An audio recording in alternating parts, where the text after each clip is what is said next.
All right. Good morning. Starting to sound like Matthew McConaughey.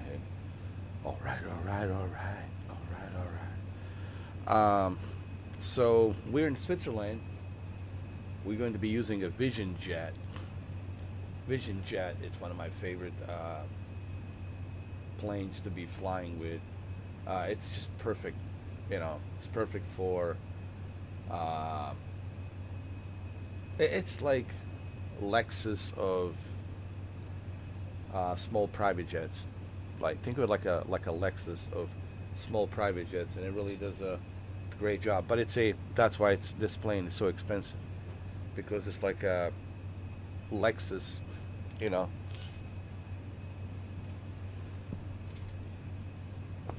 of private jets. That's what it is, pretty much. I call it a Lexus of private jets because that's what it is, and that's what I'm calling it. What's up, Shuki? Good morning.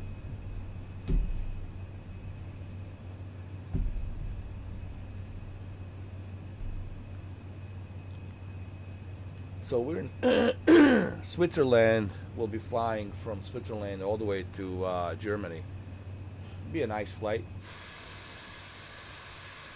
nice early morning flight, and of course we are on Xbox Series X. X. Surprisingly, it's running really good on Xbox Series X.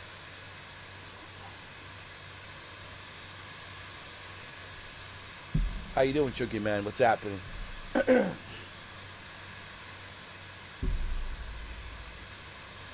for me to eat my waffles before I take off. What's going on, brother?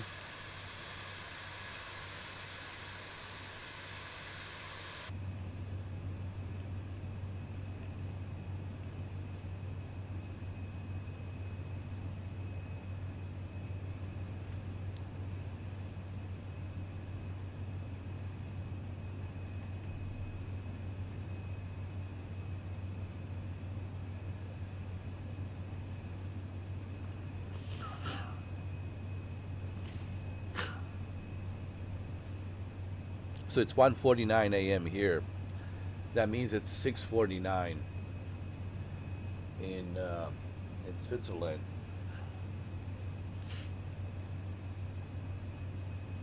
Early in the morning. Huh? Not bad.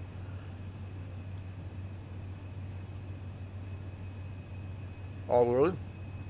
Working on the RC cars again. You should open a YouTube channel, man. Just do that. Just review the RC cars, man. There you go. You'll find your audience, I'm sure. Give it a try.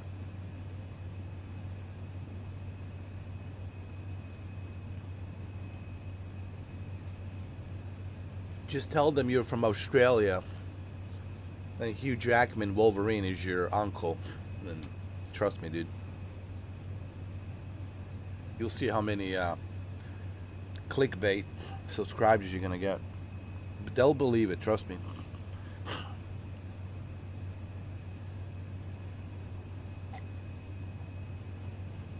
You know how naive and stupid people are these days? They'll believe anything. Trust me. If you tell them that the aliens are coming in 2027, they'll believe it. Yeah. But they never stop to question the questions like, who's saying this? How do we know they're coming in 2027? Exactly. Who's fabricating the information? They don't want to ask that shit. Oh yeah, they're coming 2027. Yeah, what happened to 2012? What happened to this Nibru? Nibru or whatever this was, this planet X. They were supposed to wipe us out. Where the hell is it? What happened to it? Just disappeared. It got lost somewhere. Nibiru. What was it like that Nibiru shit? I was so fucking tired of listening to that crap. People are really fucking stupid, man.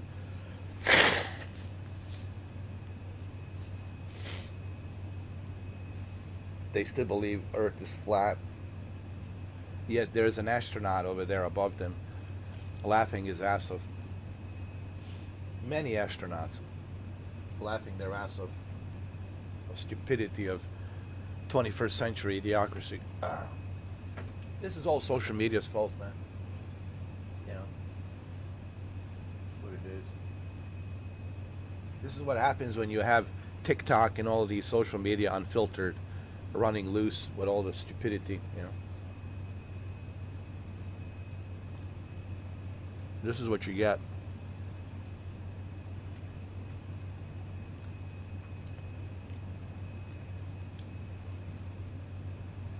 Why do you think people created religion and law and order? So we can stop the purge of chaos. People cannot govern themselves, man. They're too crazy. They're too lunatic. They need somebody to put a leash on them, tell them what to do. There's a reason for everything, man.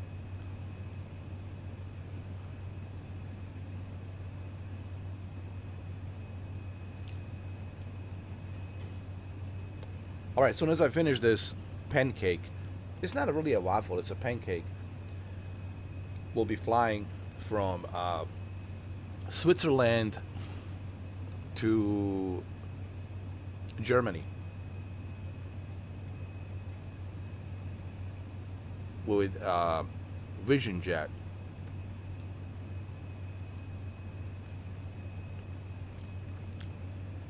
What are you talking about? It's not, that moon is not round. That moon is flat. It may look like round. I don't know what you're talking about. I think you need to examine your eyes. Something's wrong with your eyes, dude. I'm telling you right now. Something's wrong with your eyeballs, Shuki. The moon is not round. Got it wrong. It may look round from a distance, but it's not. It's actually flat. You better believe it. How do I know? I just know, dude. Trust me. Just know. Okay?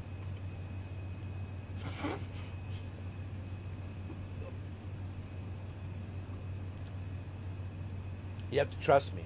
I learned this from generation Gen Z, from the best source possible. Trust me, dude. These guys are the best of the best. They know what they're talking about.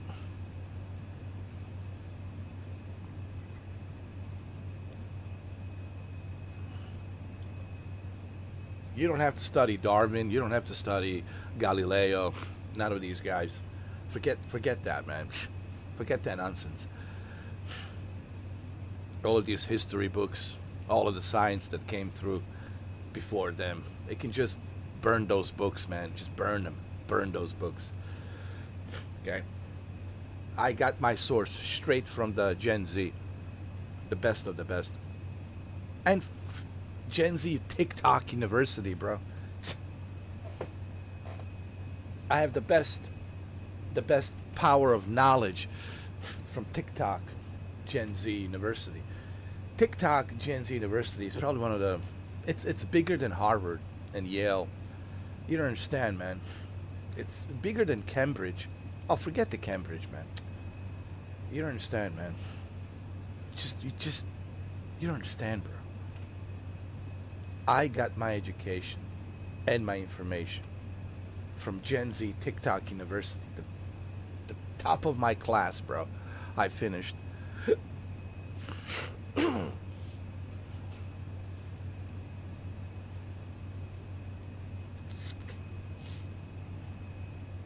No, they're not going to say that.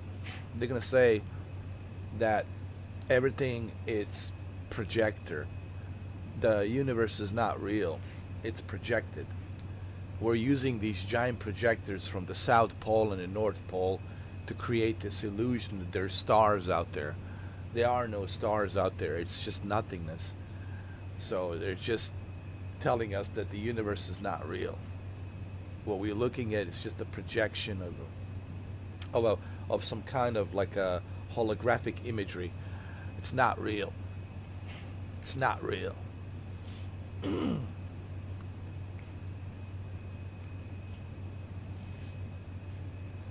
Those moon landings were not, those Apollo missions were a waste of money, man. Not real. Yeah. Buzz Aldrin went up there for no reason. No, he actually, they'll say he never went up there. Nope. The poor guy never went up there. Yeah, Buzz Edwin Aldrin never went up there. He was in some kind of a green screen studio with a bunch of sand and wires attached to him. Him and the others, you know. Yeah. It's not, it's fake, bro. All that shit is fake. I know what I'm talking about. All right, let's fly, guys. I mean, the UFOs, we created that. That's our imagination. Those big diamond-shaped eyes, it's all our imagination, dude. Those flying saucers, our imagination. Just like werewolves and vampires and ghosts and Draculas. This is all our imagination. We invented it. Yeah, everything's invented, man. What are you talking about? What are you even talking about, dude? Stop, dude. You don't understand, dude. Where did you graduate from? That's right. I rest my case. Exactly. Where did you graduate from, Shuki? I graduated from the best of my class. Gen Z TikTok University, top of my class. Don't even, you're not even approaching my level, man. Let alone close to my level. Dude, you're so far away from my level, you need like a Hubble telescope to even see my level, man. Just, even then, it would take you 1 billion years just to get close to my level, man, of knowledge. Just stop, man. Stop it. But thank you. At least you admitted that you never went. So, okay, so learn from me. Learn from the Gen Z TikTok University. Top of my class, bro. Learn from me. Earth is flat, okay? It's not round. There is no universe, okay? We're prisoners here of this planet. There are no other visitors out there. It's all made up, invented, okay? The moon, it's fake. It's just lit up with a holographic imagery. The universe is lit up with a holographic imagery. It's not real, all right? Just stop, okay? Just learn from the best, okay? And half the stuff you see on the television, it's artificial intelligence. It's made up. It's not real. It's not real. It's all made up. It's all just projected simulation for you to believe in some certain beliefs, and everything's projected into your mind like a matrix. Didn't you not watch the Matrix movie? That's the Holy Bible for us Gen Z TikTokers. We read the Matrix Bible. That's right. Neo is our savior. That's right. He can dodge the bullets. Did you know that, in slow motion? How's that for a stand-up comedian, huh? Can I have an amateur night tonight? Can I? I'm so underrated, bro. I'm telling you, man. Because I know how good I am.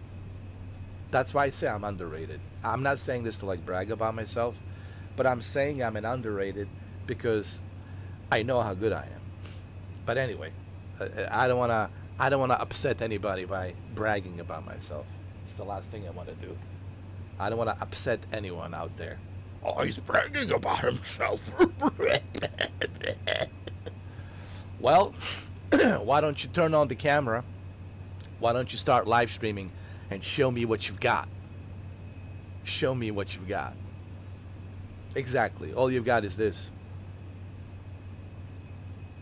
Hey guys, can you guys go to my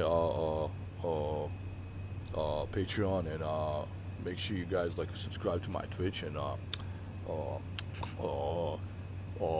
yeah.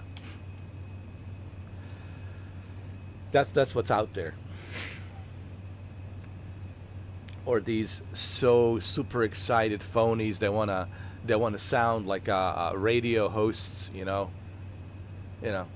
Hey guys, how you doing, guys? How are you guys? Smash that like button, guys. What is this, WWE? Just relax. Calm down, dude. I got you. It's just like, man, me, I want to sound like when I'm doing my live stream, I'm inspired by a real radio host show that some of you may know or may not know, like a radio host show like Art Bell, right, coast to coast. Like that's what I want to sound like. That's what I want to bring you.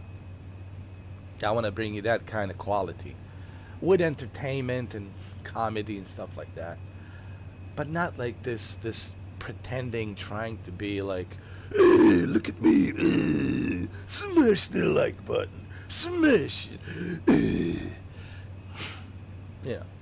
like some leprechaun guy, pretending to be this, look at me, I don't have to pretend, dude. I'm 7'4", pure muscle, man. Even this microphone, I take bigger shits than this microphone, dude. I don't have to pretend.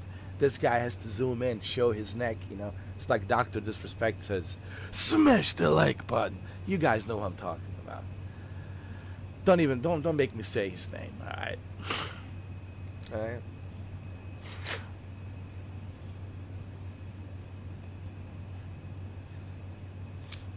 Actually, we live in the same town, by the way. I never run into him, as a matter of fact. Why do I never run into Nick Merckx, even though we live in Miami? Because he's too small. He doesn't stand out in the crowd, dude. Somebody has to put him on the shoulders. Somebody has to lift him up just to show you how small he is. Are you kidding me, man? That's why I can't see him. That's why I never run into him, because he's too small, dude. He's too small. Anyway, why am I roasting Nicky Merck? Nicholas? Look, because the way the guy, it's not just what he did to Doc, although that was really bad, what he did to Doc. I can't believe that he never apologized.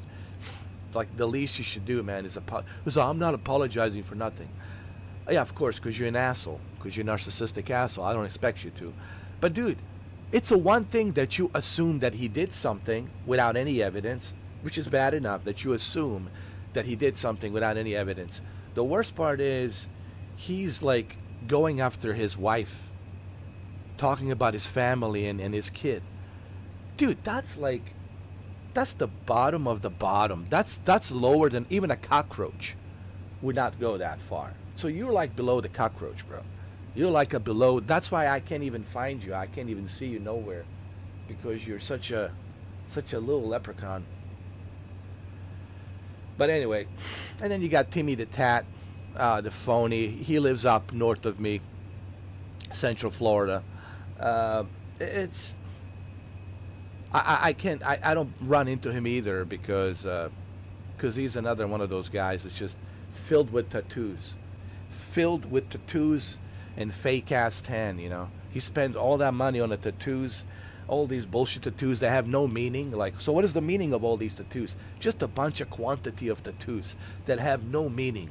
If a biker stops you and says, let's say Hell's Angel or Crips and Bloods, whatever, if they stop you and they ask you, hey, what does all these tattoos mean?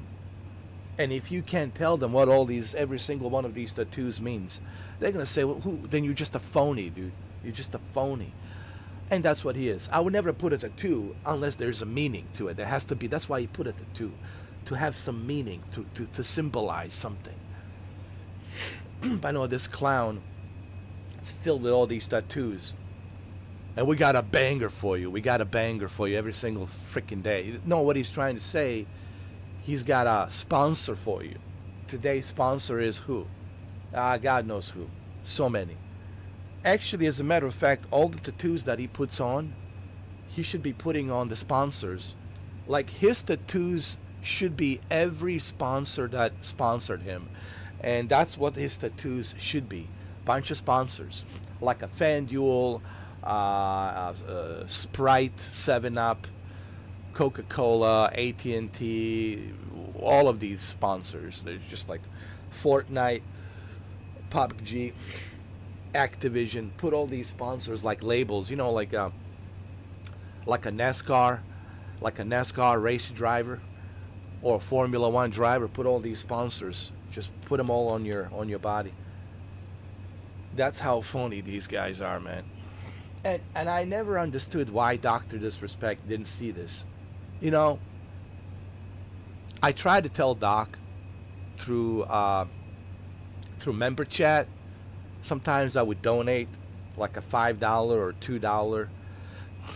I go in by a different name over there.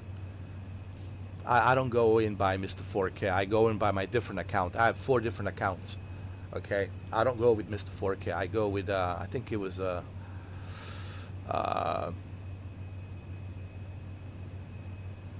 Edo Gaming, Edo Gaming TV or something, Edo Gaming TV. And I tried to tell him. It was like a couple of years ago. I tried to tell him, like through like a $5 member chat. He never read it for some reason. I don't know why. Because he didn't want to like talk about it because they were still kind of friends. I tried to tell him, hey, dude, like, Tim the Tat and Nikki, they're not your friends, dude. Ninja is not your friends, man. Shroud, not your friends. They're all just talking shit behind your back, dude. They're not your friends. They despise you. The only reason they were with you is because of your publicity, because of your celebrity status. These guys are leeches. If you are a celebrity, if you are a very famous person, they want to leech off of you so they can get recognition. You see what I'm saying? And I tried to warn him. I tried to tell him, dude, these guys are not your friends. They're just a bunch of leeches. They're trying to leech off of you, off of your success. And I don't know why you are hanging out with them. I don't know why you're playing golf with them. I don't know why you're traveling to see them. Why you inviting them to your family's house. Why are you like showing him your La Casa? Why are you opening up yourself to these guys? These guys are not your friends. And guess what happened? A couple of years later, it's exactly what I told him. It's exactly what I told him. They all dropped him under the bus. They all pushed him and dropped him under the bus. Timmy the Tat dropped him under the bus. Nikki dropped him under the bus. Ninja, not surprised by Ninja, that was obvious. Shroud under the bus. All of them under the bus. And he's got to be careful, even with this new guy, this guy with the mustache. Listen, man, you got to understand something, man. They're all kissing your ass. He's like, even this guy with the mustache, I forgot his name. He's kissing your ass, dude. He's been caught cheating Call of Duty many times. He's been caught cheating. It's been documented, him being cheating. So this guy, it's another leech that's leeching off of you, trying to get the recognition, so he can stay relevant, so his audience can see that, hey, I'm relevant. I'm hanging out with Dr. Disrespect. I'm playing with Dr. Disrespect. I'm playing with Two Time. I'm relevant, right? These guys are leeching. I mean, but hey, look, it's Doc. Guy Beam can choose who he wants to be friends with. I don't really care who he wants to be friends with. I'm just simply saying that Guy Beam is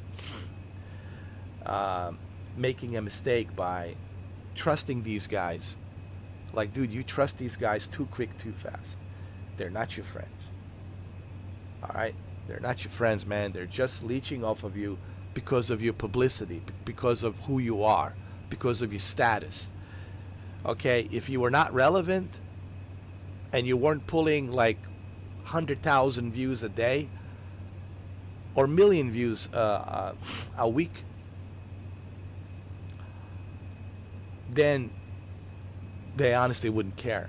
The only reason they're there is because of your publicity, because of who you are.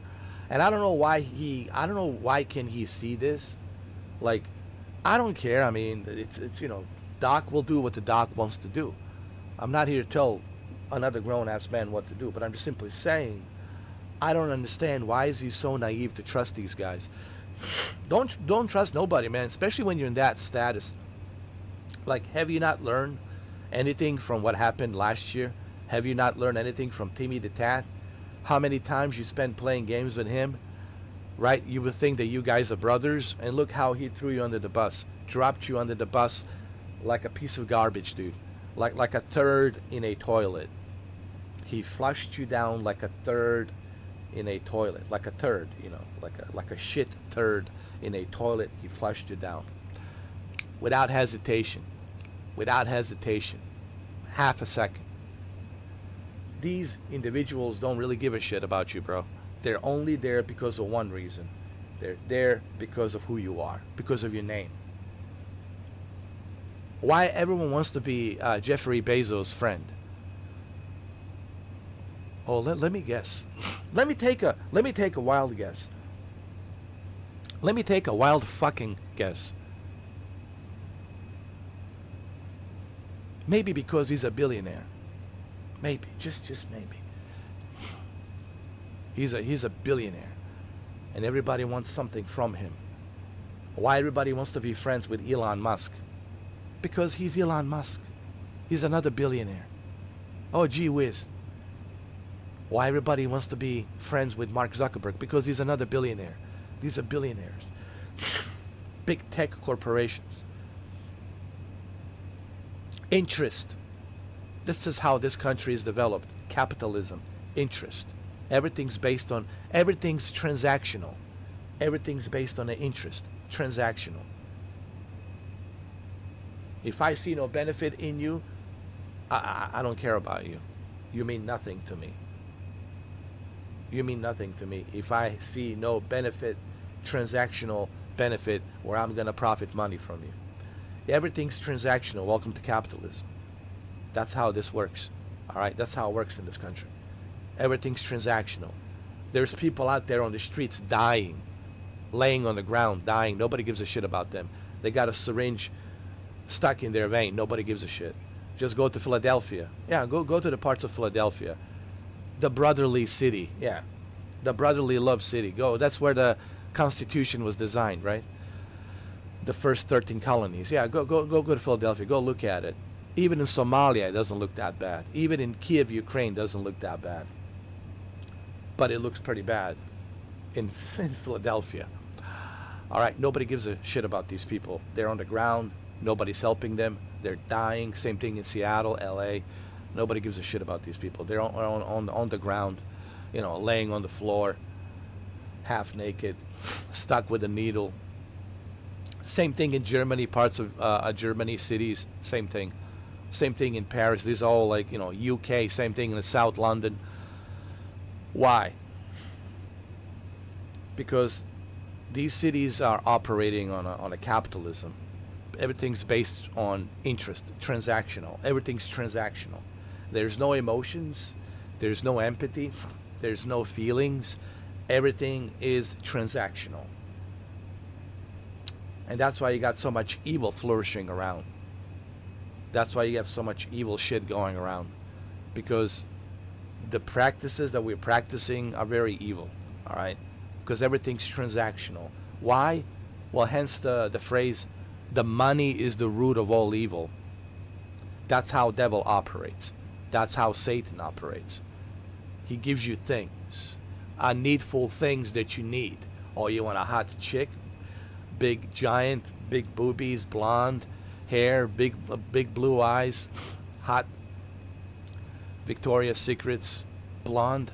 Well, Satan will do that for you. He's going to bring you that. But in return, he wants you to do something for him. Give him your soul. He's going to give you a beautiful blonde. He's going to give you all the fancy cars, the bling, bling, bling, all that fucking shit. He's going to do that for you. But in return, he wants you to do his evil ways and sell your soul to him. And that's what's going on in Hollywood. That's what's going on in all these, crazy ass, cities and states out there, right? And that's why everything's so fucked up. Same thing in Germany, same thing in France, same thing in London, right? Um, so everything's transactional. Everything's about transaction. Look at the social media. What is it all about? Do these people really give a shit about their audience? They don't. What do they care about? How much money can I squeeze out of my audience today? How much money am I making on my PayPal by the end of the day? All right. And they're willing to make these videos, clickbait video editing videos with these like ridiculous stories to get you to click. And you will click because that's how you program to be. Same thing with TikTok. All these short, low videos. Some stupid lunatic shit you're watching. Some guy making some lunatic noises. It's like an asylum, TikTok asylum, of bunch of degenerate, lunatics out there in an asylum, doing all these stupid things in front of the camera for about 1 minute, 2 minutes, or 60 seconds. And that's what you're looking at. You're looking at a fucking asylum. But why are these people acting that way? Are they like that in real life? No. They're actors. They are performers. They are performing. And why they're performing? Because they want the money. They don't give a shit about you. They don't even want to talk to you in real life. They say, get the fuck out of here. Get away from me. Get away from me. Don't come close to me. And you might be their biggest fan. And they'll probably tell you, get away from me. These individuals, they're just looking to be celebrated, to make money. Everything is transactional. It's about money. The relationships, transactional. All right? If you're still not divorced, that's because there's an interest there. There's a joint interest. That means that you have something that she needs. You are a provider. You are providing. And she needs that provider stability and security that you're providing. Even though behind your back, she's probably screwing some guy as we speak. She's probably sucking a big fat dick. Okay? But it's all transactional. Everything is transactional. So this is the truth. Now, you guys want to hear the truth? It's not even a truth. It's a fact. I don't like to use the word truth. I like to call it facts. These are the facts. So, me, I need money like everybody else, but not everything with me it's about money. With me, I truly care about what I do. I'm passionate about what I'm doing. But if people don't appreciate what I'm doing, well, then I'll be less passionate about it. You know what I mean?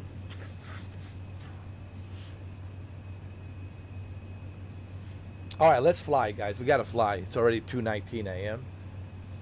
We need to fly it's already 7:19 in the morning in Switzerland. We're going to Germany, all right? Let's go. We're in the Xbox Series X.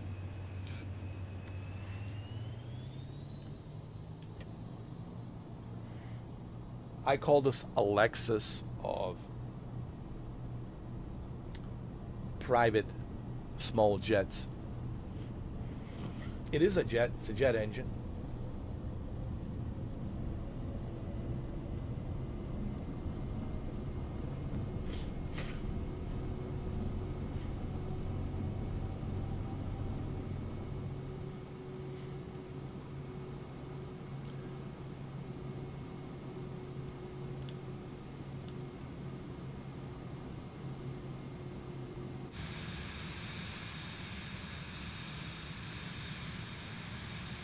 Beautiful.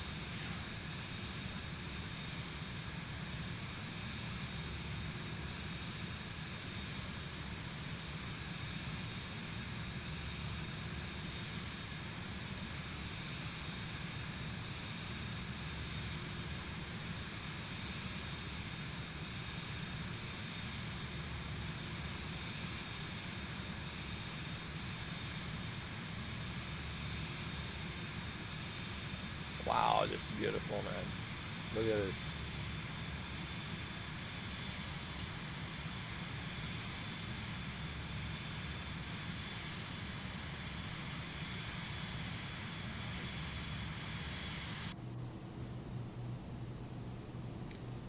This will be a really nice flight.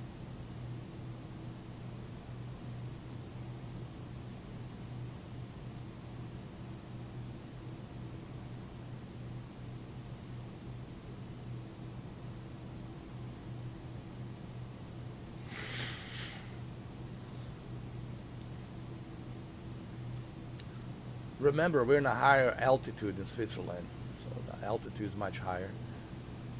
And this plane can only go to a certain altitude, you know.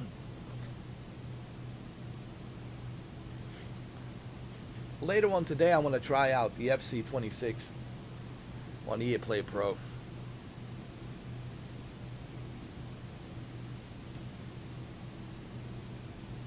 I can't believe Xbox Game Pass gave me 3 months free. Now was it 2 months? No, 2 months free. They gave me a 2 months free membership, dude, till November 14th. I asked them why. They said, "Well, you've been with us for so long." That's really nice. Thank you, Phil. Thank you, Phil Spencer. Thank you, Phil. Appreciate that.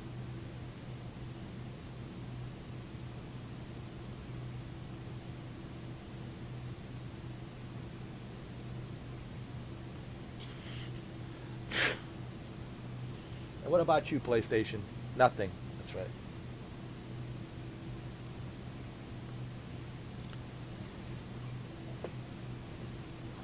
I don't expect nothing from PlayStation. I think I'm getting sick. Allergic to something.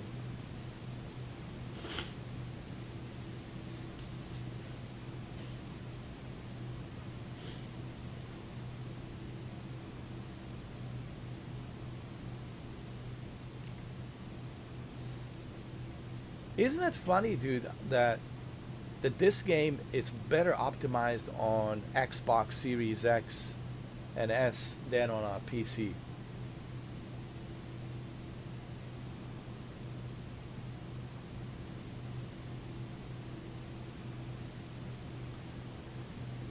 I find it very interesting.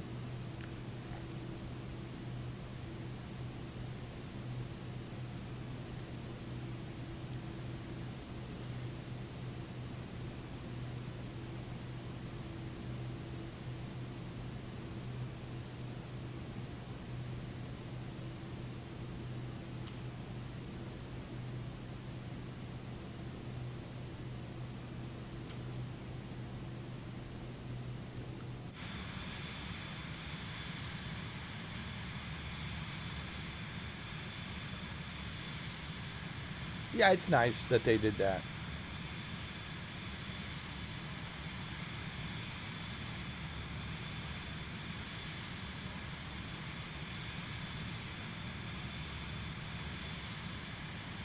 Yeah.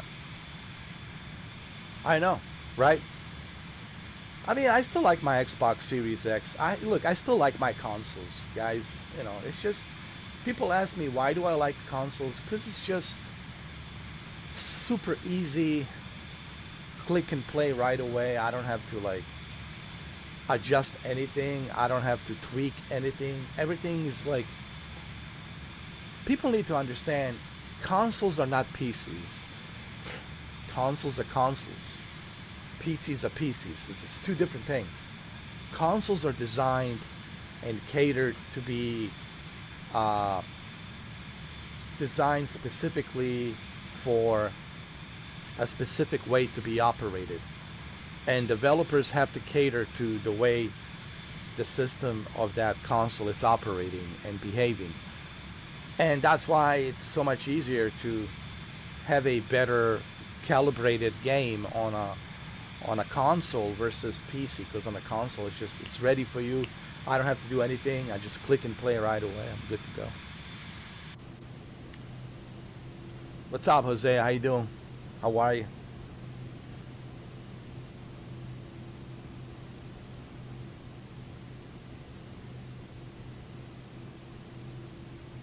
On a PC, I always have to tweak something, you know.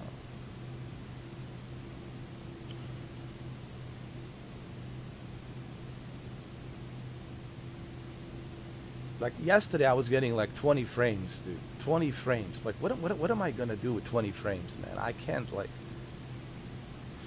fly like that. I cannot enjoy anything with a lousy 20 frames. What I'm gonna do with that?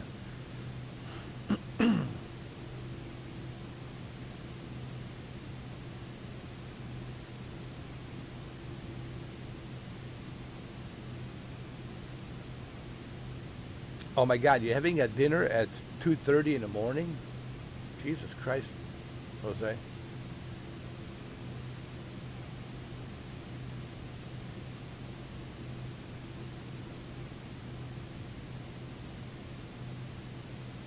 That's crazy.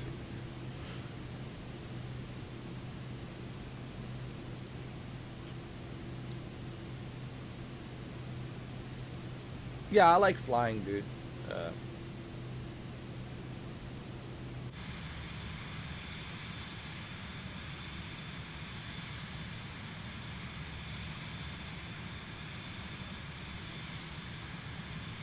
it depends on my mood, man. Sometimes I like flying. Sometimes I like playing Call of Duty. Sometimes I like driving. Sometimes I like playing sports competitive games. It really depends on what my mood is and what time you catch me on that specific time, the specific mood. My mood varies depending on how I feel, just like everybody else.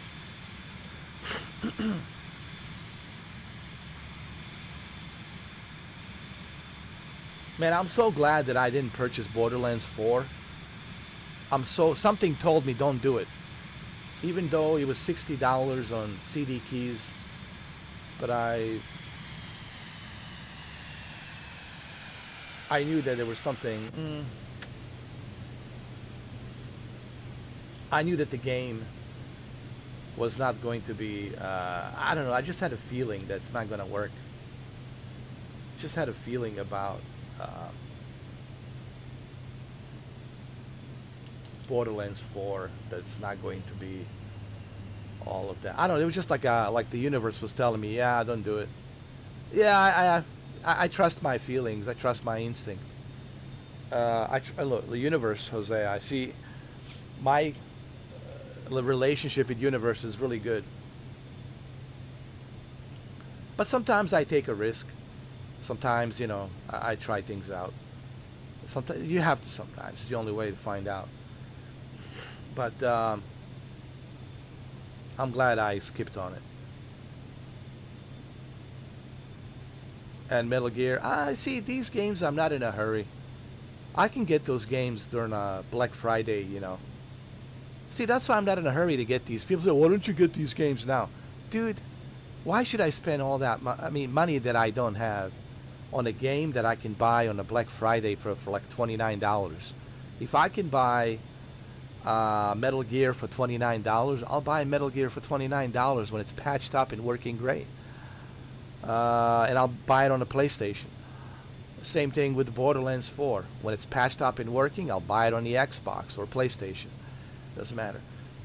Or both. Maybe I'll buy both versions and play it on both Xbox and PlayStation. Maybe I'll do the same thing for Metal Gear. Buy it on both for $30 each. Play it on Xbox and PlayStation. And wait till Black Friday. Why just... And even Cyber Monday. You got Black Friday and then you got Cyber Monday.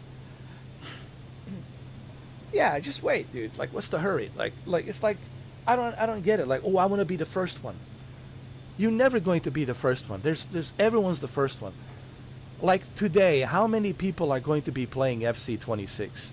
Millions of people. Because it's an early access EA Play Pro.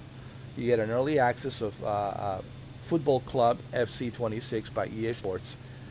Everyone and their mothers and their grandmas and their granddaddies and their daddies and the small daddies and big daddies and stepdaddies and stepmommies and mommies and their girlfriends and ex-girlfriends will be playing FC26. So you're not going to be number one. You're not going to be first. You're going to be among millions of others that are going to be playing the same goddamn thing. So it's like this notion, ooh, I want to be first. No. You're not going to be first. Okay. You're not going to be first. There's millions of other people out there doing the same thing that you are doing. You're not the only one that has, unless you're the only one that has an access, and nobody else has access on this planet. You're the one that's privy to the access of that game, FC26. Okay, then everybody will be flocking to you and watching you because they have no choice. So, just wait. Unless they gave you a free copy. Okay, if you got a free copy, all right, dude. You know, you got a free copy.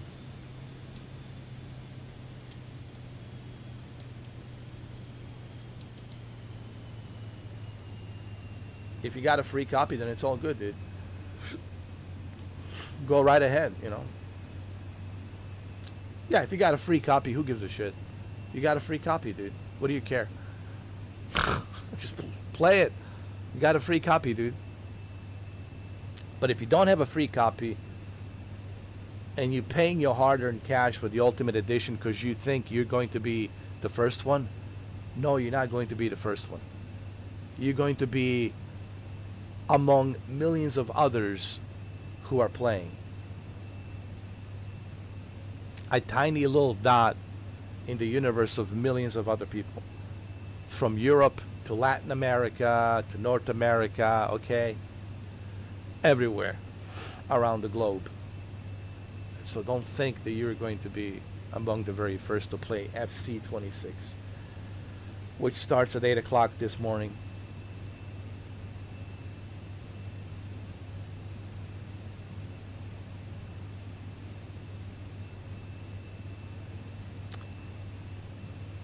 Well, we were just talking about that earlier, about the Gen Z TikTok University.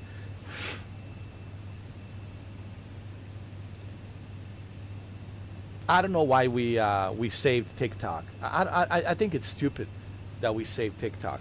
We shouldn't have saved it, man. It's only going to make things worse, dude. That means more and more stupidity, more idiocracy. Saving TikTok. They could have used that money to build shelters for the homeless people, to create programs for mentally ill drug abusers out there. They could have used that money to build, programs and shelters and clean up the society, help the society. They could have used that money to find a cure for cancer or something. No, instead there's save the TikTok. Save the TikTok for what? For more stupidity, for more idiocracy.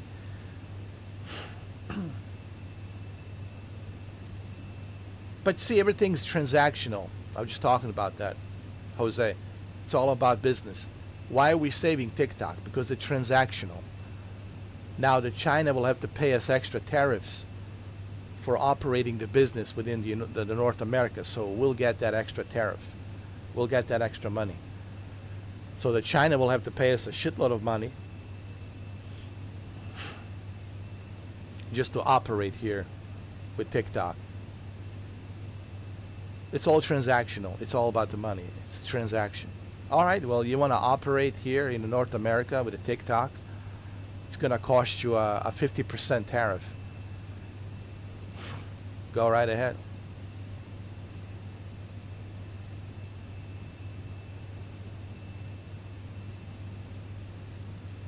It's all transactional. It's all business, guys.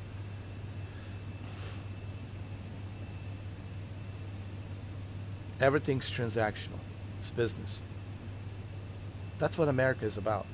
What people ask me, what is this America country about? It's about transactions. It's always has been. It's about money.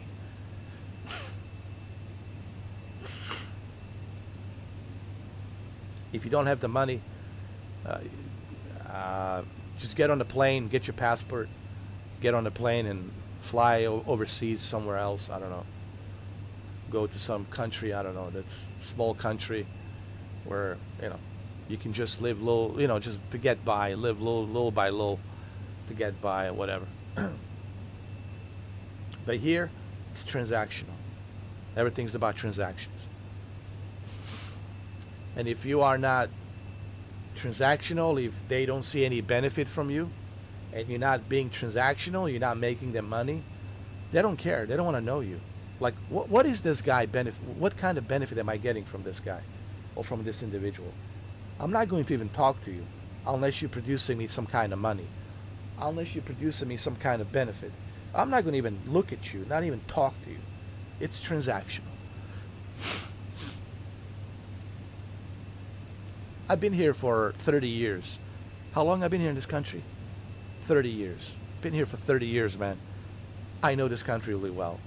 After 30 years, you would think. I've been around many different states. I've met all kinds of people here in this country.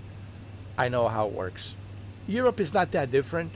Europe is kind of the same way, transactional. It's really not that different. Like you look at London, you look at Paris, you look at Germany, Berlin, right? You look at all these Western European cities, same shit. It's all transactional. Same thing in Poland, transactional. Same thing in Denmark, Holland, transactional. Sweden, transactional. It's all transactional.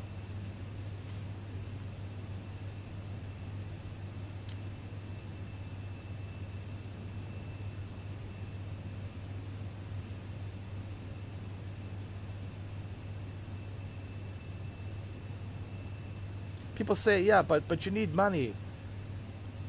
That's like saying I need food and water. I get sick and tired of people when people start using the money excuse. Yeah, but you need money to survive. Yeah, I need food and water to survive as well. What I'm simply saying to people is, yeah, I get it. We all have to make money to survive so we can buy food and water. But the problem is, it's also disconnecting us because we see everything as a transaction. We see everything as a interest equal transaction.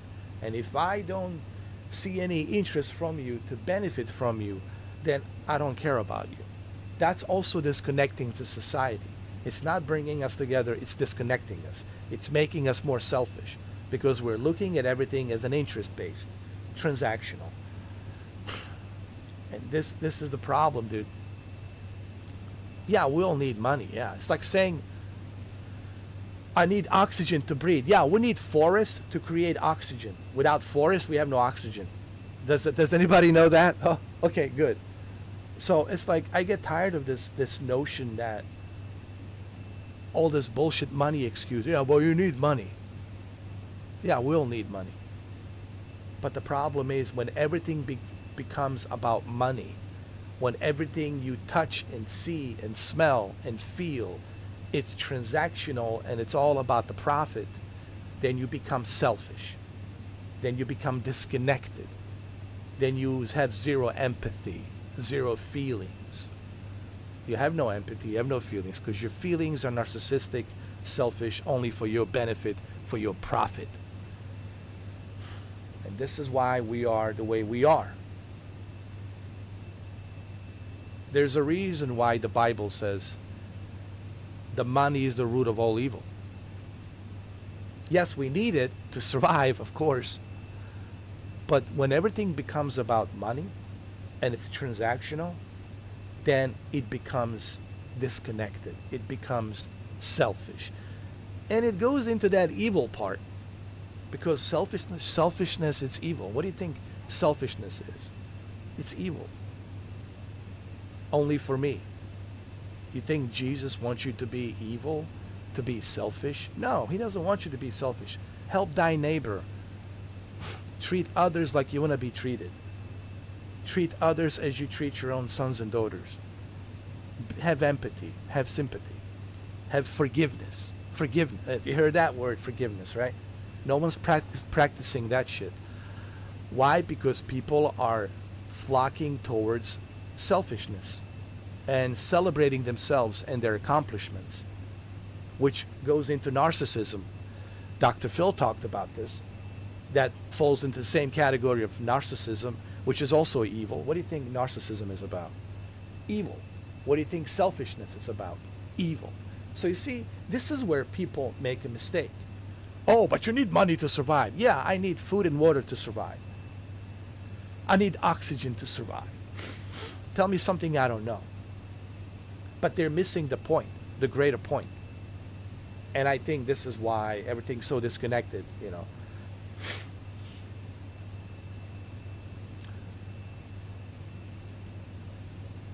And this is the way things are. Welcome. Welcome to this new world that we live in. Are you guys having fun? I'm pretty sure you are. Pretty sure. I'm pretty sure you're having fun pretending. Putting on that fake smile with your fake veneers and the fake teeth and the fake tan and the fake contacts and the fake dyed hair. I'm pretty sure you're pretending quite a lot.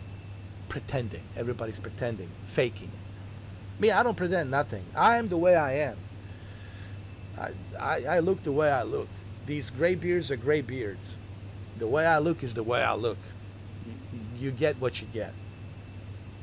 If you were to meet Jesus, you would see him for what he is, not for what you expect him to look like, fancy or clean or this or that.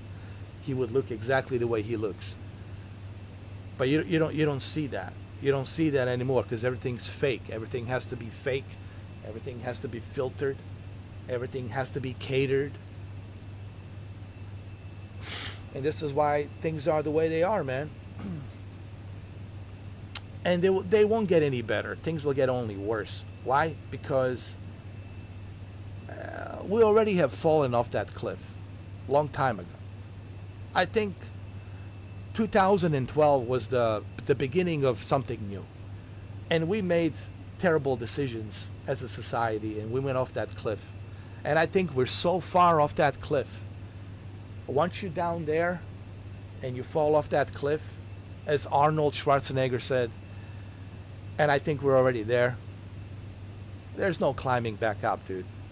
Down there, there's no democracy. There's nothing down there. Down there is just, it's fucking hell.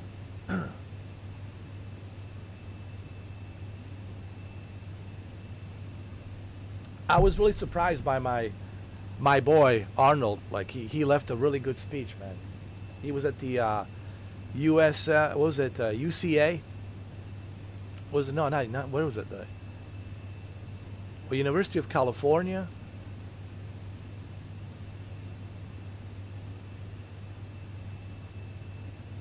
University of California. The University of California. A great speech, man. Great speech. Honestly, it really touched me. Go and watch it.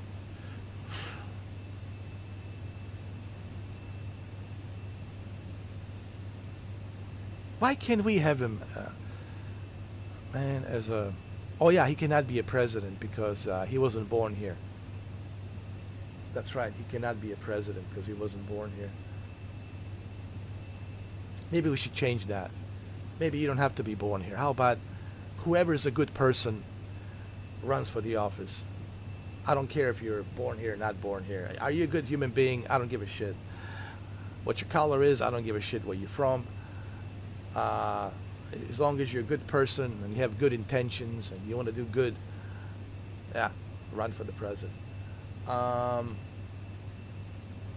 Like morals, like if you got those morals, if your heart's in the right place and your soul and your spirit and your morals are in the right place, right?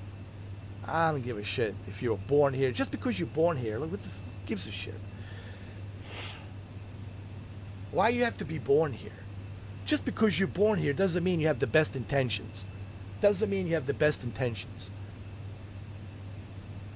Maybe you have selfish intentions. Maybe you don't have good intentions. Maybe your intentions are only for yourself. And that's what these politicians do, that their intentions are only for themselves. And they're donors, you know, they're APACs, you know, these big APACs donors. You know what I'm talking about, you know, those big APACs donors donating. Let us fund this war. Let's continue some more. Yeah.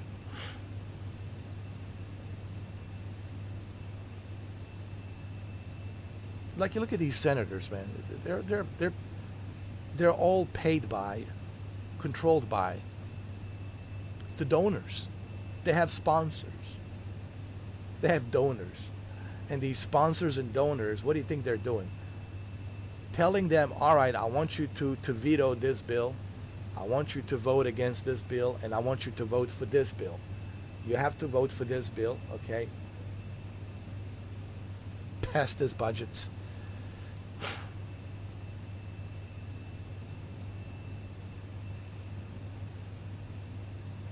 They're all controlled, man, by their donors. So it doesn't really matter who you vote for. Like, this is why I stopped voting a long time ago. I'll just be honest. I stopped voting. It's like George Carlin says, you know, every 4 years you get the same shit. Pepsi and Coca-Cola. Pepsi and Coca-Cola. Nothing will ever change. All this bullshit UFO. No one's going to tell you what's really going on. No one's going to tell you where the aliens are. No one's going to tell you where we got the crafts. No one's going to tell you shit. No one's going to tell you the secrets. No one's going to do that. It will never happen. So just forget it. People just are so naive and stupid to believe that, you know, just because you elect somebody that they have your best interest. They're liars. That's what they do. They're career politicians. They lie. That's what they do. That's their job, to lie. Hell, they even teach me that in school, in the high school, when we're doing American democracy history. You have to lie to convince people that you are the best fit for the job. And if you can convince them, you just need to get elected. And once you're elected, then you can do whatever you want to do. There is no such thing as, ooh, oh, they care about you. No, they don't. They only care about their donors and themselves and the money. Because the money is good, life is good, you get good freebies, women, right? Super hot women, Victoria's Secrets, rubbing that lotion oil on their chest, giving them a hand job, you know, a little sucky too.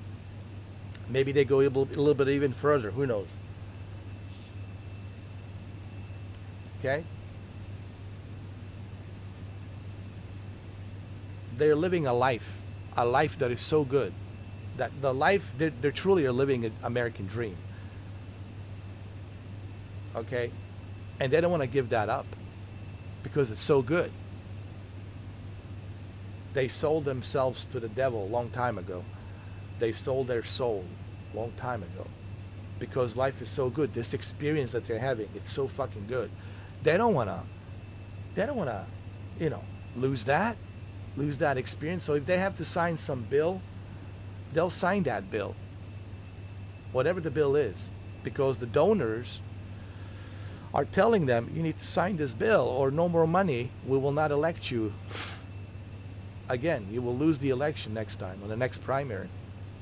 So sign this bill, sign it on the Hill, sign it, and that's it. It's all about the donors, man. This is why I stopped like voting and all that. It's pointless. Like, my vote count doesn't fucking count. Nobody gives a shit about your vote. It's just for the show. Your vote doesn't count, man. It's all a bunch of bullshit, nonsense.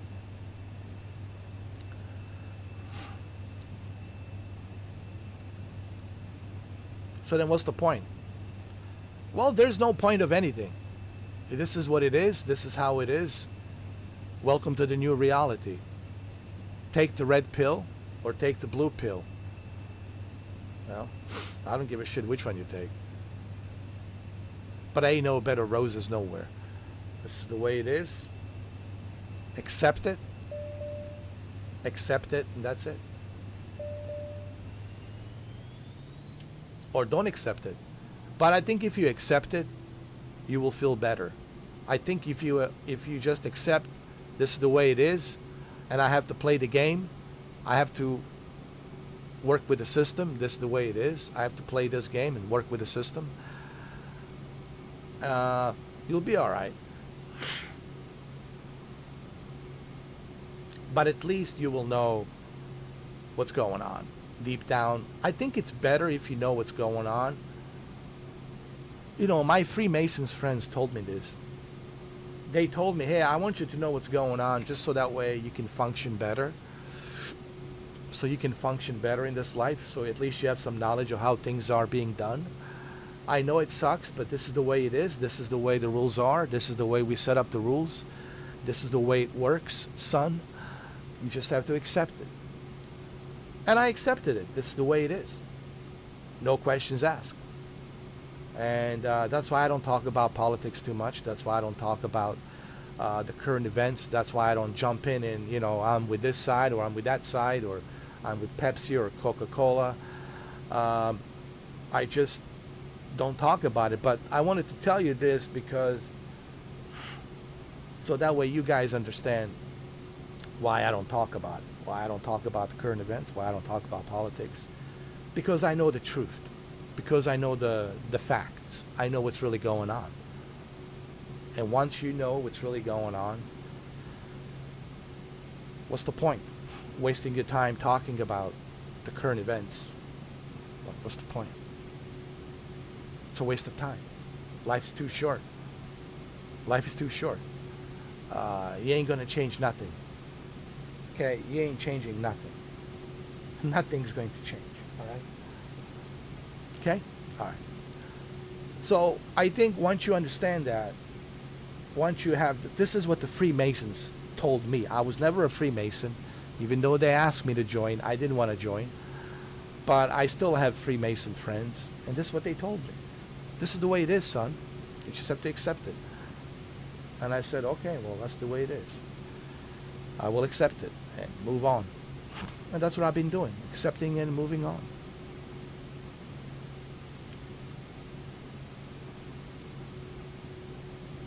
It helped me because I know what's going on.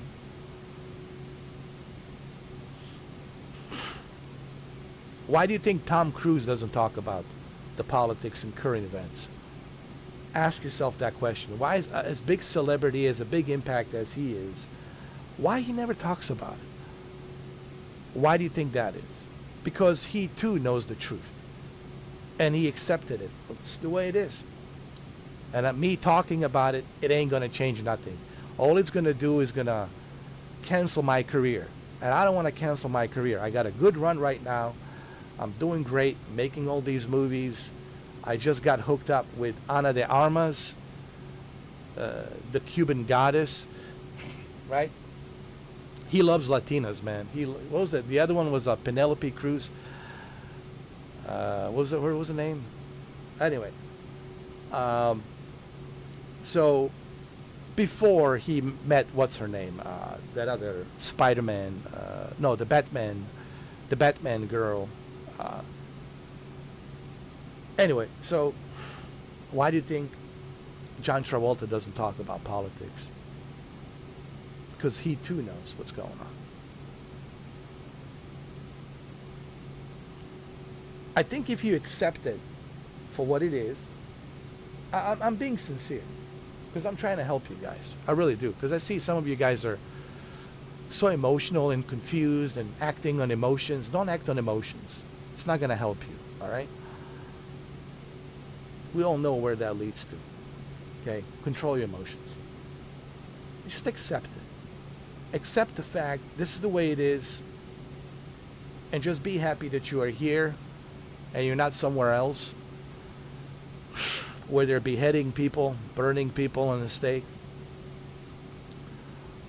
At least you're here. It's more civilized. It's not perfect. Yeah, we have crimes. It's a big country. As big a country as this, 50 states, yeah, there's going to be crime. Wrong place, wrong time, dude. It is what it is. That's why I always keep telling people, always know your surroundings. I talked about this all the time. Learn jiu-jitsu, judo, taekwondo. Learn some of the CQC, close quarter combat techniques. It can help you. Be self-aware. This guy looks suspicious. Why is he looking at me like that? Let me keep an eye on him. Let me make sure that I see everybody and let them know that you see them. I don't care where you are, in a subway, in a train, in a bus. You let them know that you see them. You acknowledge them. And if they want to throw down, if they want to do so, let's bring it. Bring it. but you got to let them know. I always let them know. Like, I always make an eye contact, and I'm like, you want to do something? You want to dance? Let's go. Make a move. But see, when you don't do that, when you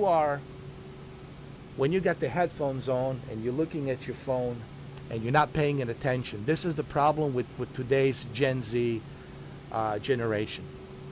They're living in this false sense of reality because they're living in that bubble of TikTok. They're living in that bubble of social media. And when they finally step outside, they don't realize that outside, you got to be careful. It's a big country. There's all kinds of people out there. All right? It's not a small country. It's not a small village. It's a 300 million people, 50 states. Wrong place, wrong time. So you got to be careful where you go. Know your surroundings. Keep an eye on what's going on around you. It can save your life.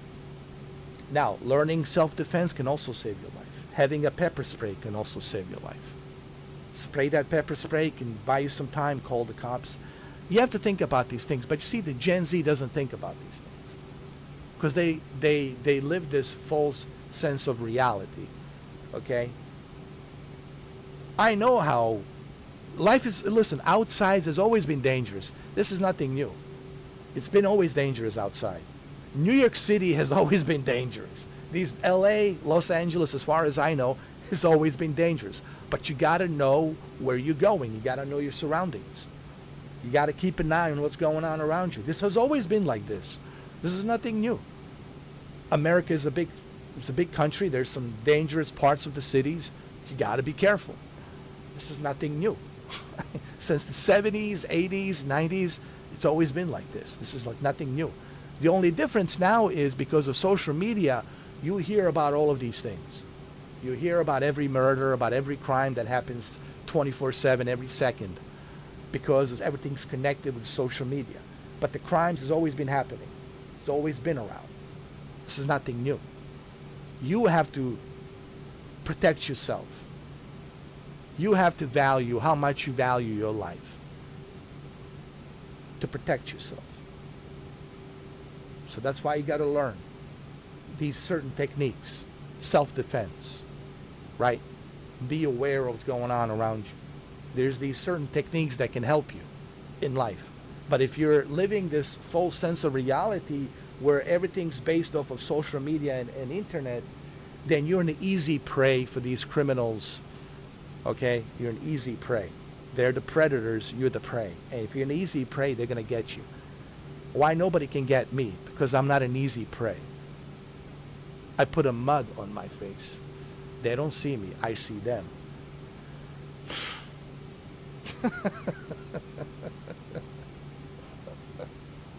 I had to use that Predator quote. You know how much I love Arnold, man. He's my idol. You know that. Talk about Arnold Schwarzenegger. You know how much I love Arnold, man. Listen, I don't care if you like him, don't like him. I really don't care. I like him. He's my idol. He's always will be my idol. I really don't give a shit how people feel about him. I like him. I like Arnold. I always have been. You know, a huge fan of Arnold Schwarzenegger. You know, always. I mean, I grew up. Are you fucking kidding me, dude? Are you fucking kidding me? I grew up watching Arnold Schwarzenegger. That's the first thing I saw with my own two eyes was Arnold Schwarzenegger. I'll be back, you bastards. Thank you, Desperado. To see the most important thing is that the Desperado is here. He's got the clear vision. That is the most important thing. He knows the surroundings so that then nothing can really happen to him because he pays attention and he pulls out the $9.99 to give to the proper cause over here because there's a clear vision. When he opens the wallet and he sees the $10 bill, he knows exactly that on that $10 bill there's an Arnold Schwarzenegger on that, or I call it the Schnitzlernader on the $10 bill. So this is why he has the clear vision. I've been talking about this all the time. Thank you. Thank you, man. Hold on, we're too high. We're too high, man. You gotta lower the altitude. Thank you for that. It's a very appreciated. I didn't expect you to pull out the $10 bill, but I mean, thank you. I'm gonna buy some food for my donkey. Yeah, I have a donkey and I have a pony and a donkey. As I told you, Maria Shriver. Maria Shriver, she moved out a long time ago. So now the donkey and the pony in the house. My son come to visit me, you know. Chris Pratt comes in with my daughter, and the grandchildren come to visit, and then they look at the donkey and the pony, and they play with the donkey and the pony, under my supervision, of course. So, but most of the time, I'm alone in the house, and I feed the donkey and the pony. And now that they canceled the show and the Netflix, I'm so disappointed. I really the FUBA. Now it's the real FUBA now. So this is the thing that the people don't understand. Now is it the real FUBA? It is the fucked up beyond all recognition that they canceled the most successful TV show, that the second season. And I said, why are you guys doing this? This was the most successful TV show that in the Netflix, and I don't know what the Netflix is doing now. It's just disappointing. I mean, I wrote them a letter. I said, screw you guys, the hell with you guys. I mean, what the kind of bullshit is this?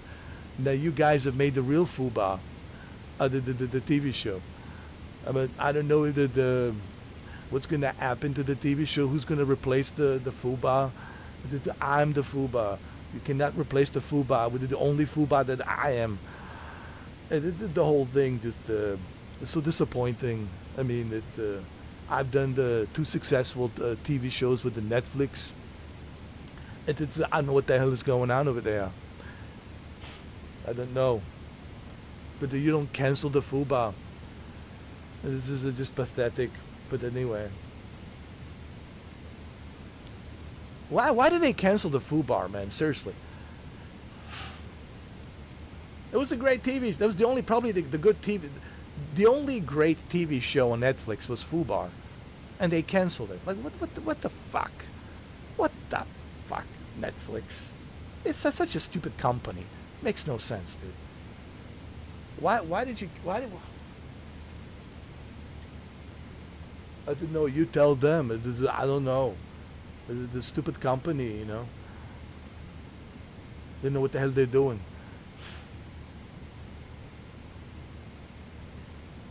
I know, I mean, the FUBAR, man. Don't cancel the FUBAR. Such a great TV show. I would never cancel the FUBAR.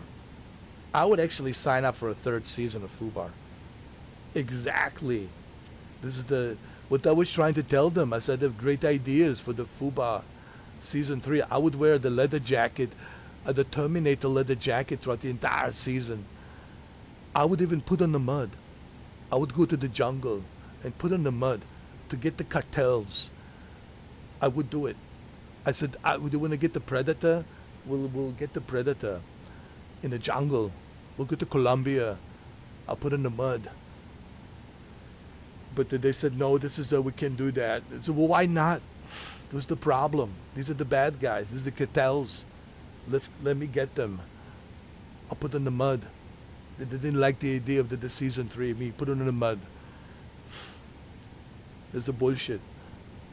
I said, did you watch the 1980s movies, the Delta Force with the Chuck Norris? How many cartels has he killed? I mean, the amount of cartels that we killed in 1980s is unbelievable. Just the Delta Force 2. I think we wiped out all of them in Colombia. There was no more cartels left in Colombia. We only preserved the hot chicas in Colombia. All the cartels were wiped out by Chuck Norris and Delta Force 2. The amount of ordnance he dropped in the jungle, there was no more cartels left. Just the big booty chicas. And I said, that's fantastic. I said, that's fantastic. That's the way it should be. Then we move in and we impregnate all the chicas, and all the chicas were the American kids. And there you go. Little schnitzlinators running around. And there are no more cartels. See, this was the idea of the Chuck Norris to do that, but it didn't work out. It didn't work out. Nobody in Bogota, city of Bogota, wanted to agree to this. I said, this is a nonsense. We're not going to agree to this bullshit. Delta Force 3. There was going to be a Delta Force 3, believe me. He was going to go in there with a napalm and he's going to burn the entire jungle. But the James Cameron says, no, I want to save the jungle. I'm making the Avatar in the future. And they said, well, then we cannot do that. We cannot do the Chuck Norris Delta Force 3. We cannot burn the jungle. So there just need to be no Delta Force 3. So then Chuck Norris went to the Texas Ranger, and he became the Texas Ranger with the silver Dodge Ram. This is what it is.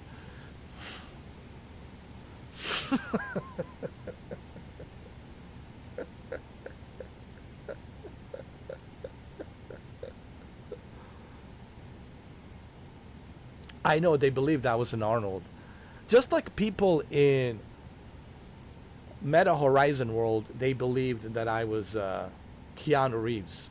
And I can see why they would think that, because when you look at the John Wick Returns avatar, and the way John Wick avatar looks like Keanu, he looks so like him. It's exactly like him. With the suit and everything. And then my voice and the way I move, right? The way I move and my voice. I mean, I can see when you put on the VR headset and I'm really close to you and I'm talking like Keanu Reeves, John Wick, I can see why people bought into that. But I try to tell them, no, I'm not Keanu.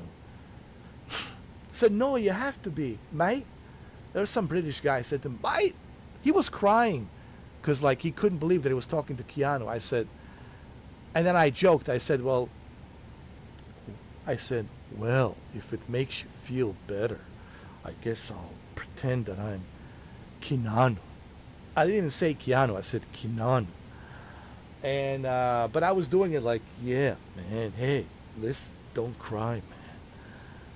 If you want me to be Keanu, I'll be your Keanu, man. Yeah, everything's good. Come on. And then he believed it. Come, mate, mate, give me a hug, mate. And I was like, yeah, man, come here, man. Yeah, a virtual hug. Yeah. You feel anything? Good. Nothing? Yeah, it's virtual reality, man. So I did. This is all true. I mean, people who don't believe me, you can go ask. Go ask Renee. She'll tell you. Ask Renee. Ask Benny. Ask. Well, just go. Listen. You don't have to ask them. You don't have to ask Renee. You don't have to ask Benny. Just go to Gatsby's. Go to Meta Horizon World and go to Gatsby's and ask about me. And they'll tell you. They'll tell you. Okay? But they believed that so badly, and I was like, guys, I'm not Keanu. I'm John Wick. I cannot be Keanu. That's impersonating another person, which is a real person. So I am John Wick. I am a fictional character. So when you are a fictional character, then, you know, you're not really like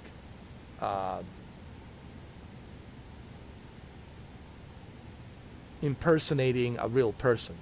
You are impersonating a character, and that's perfectly fine, you know. But people believed so much that I was Keanu. It was ridiculous, man.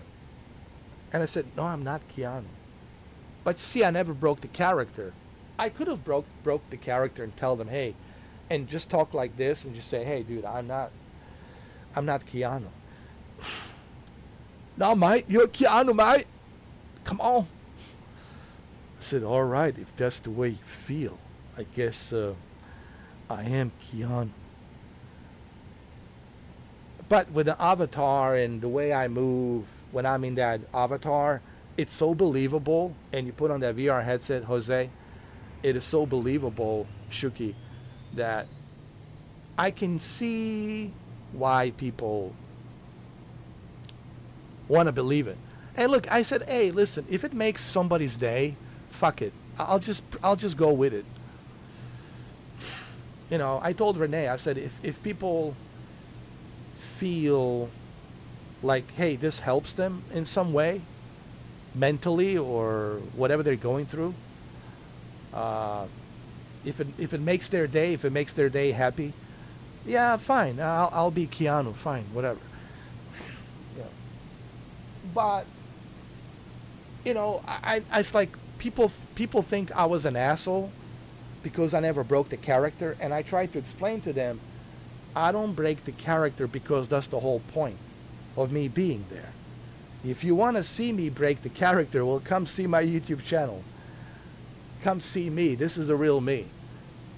But if you want to go to Horizon, that's where you're going to find John Wick Returns. That's called acting, performing. That's the character I play. So that's why I go there. I don't go there to be myself. Because if I'm myself, I'll be just boring. It won't be the same thing. If you want to see me as myself, well, then come join the YouTube channel. Watch me here on the YouTube. If you want to know how I sound like, if you want to know what I think, well, come here. Here I am like Coast to Coast AM, Art Bell.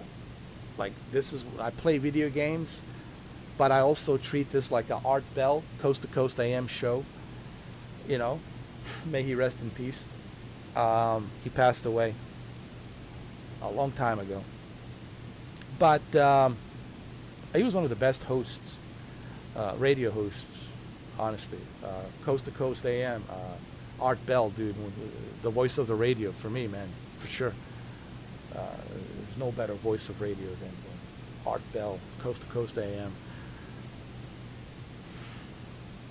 But when I go to Horizon, I'm John Wick Returns. Here, I'm just me.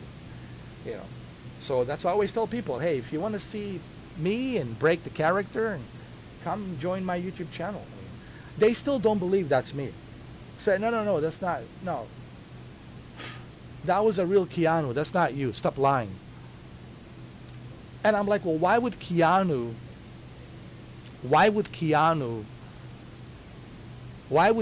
Reeves put my YouTube channel link on his, let's say, fake profile that he's using in a supposedly Meta Horizon world avatar? Why would he do that? First of all, it would be on the news. He would have to come out clean about it and say, yeah, I thought it was a good idea to go into this Meta Horizon, and I spoke to Mark Zuckerberg and I told him, hey, can we do this, and let's do this experiment, and tell them that I'm not really Keanu, but I'm Keanu. He can't do that. I mean, he would, like, people would know about it. Like, people would know about it. It would break the news. They would, like, Keanu would have to come out and say, yeah, that was me, or that wasn't me. But no, it is me. It's not Keanu, it's me. That was me. And people still don't believe that it's me. Says, but you don't look like him. Oh, gee whiz. It's just, no, you're not him. Yeah, well, that's what happens when you put on an avatar, virtual avatar, and you start using voice and movements. You don't, your eyes and mind start believing what they're seeing. Remember the old saying, what the eyes and ears see and hear, the mind believes. Mind's a very tricky thing. Your brain is a very, very tricky place. You gotta manage that. Listen, you gotta manage your mind, dude. Oh, you gotta protect your mind, dude. If you're not managing your mind, you're in trouble, dude. You are in trouble. You gotta protect your mind, dude. At all times. How do you protect your mind? Simple. You gotta tell your mind, I know what's real and I know what's fake. So screw you. So if you get some bullshit voice that tells you something that is not true, then you tell that bullshit voice to go fuck itself. I know what's real and I know what's fake. I know what I did 6 hours ago. I know what I did yesterday. and I know what I did before yesterday. So fuck you, boys. And you have to protect your mind, because otherwise you're gonna end up schizophrenic. You're gonna end up schizophrenic, bipolar, or dementia. Poor Bruce Willis with dementia. You see how terrible that is? He doesn't even know where he's at. He doesn't even know who he's with. He's thinking that's Demi, but who's Demi? Did we know each other, Demi? Who are you? Are you a nurse? Who are you, Demi? And she tell him, no, we have kids together. Bruce, remember? You were John McClane, big celebrity. John McClane. Who's that guy? So no, I'm not like, this is not a laughing matter, guys. It's serious. The mind, it's a very tricky, dude. Now, guys, I need to be serious. It's not a like laughing matter. It's serious stuff. Poor Bruce Willis, man. Look what happened to him. My heart goes out to him, dude. Really. Mind is very tricky. You gotta protect your mind, dude. I was lucky enough that I had good listen, I had a really good mentors who came into my life. Maybe the God sent these Freemasons to protect me from myself, maybe. And they came into my life. These Freemasons came into my life at the right time. Because when I was younger, I was a bad boy. I was a very muscular, big guy. I'll show you some photos. I was a bad boy, man. I looked like Vin Diesel, shaved my head, everything. I was a bad boy. And, you know, I used to be a bouncer, nightclubs, partying, fucking crazy parties. All kinds of crazy shit you can think of. Getting into fights, all that shit. But later on in my mid-20s and late 20s and my early 30s, I met these Freemasons, and they have really opened up my eyes. They made me realize how to control my mind, how to control myself, how to function, and also to accept what the reality is.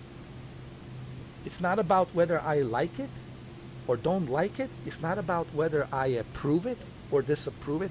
It's about, this is the way it is, and you have to accept it. That's the way it is. And move on with your life. Learn everything that you learned. Protect your mind. Use the knowledge that you have. And be a good man.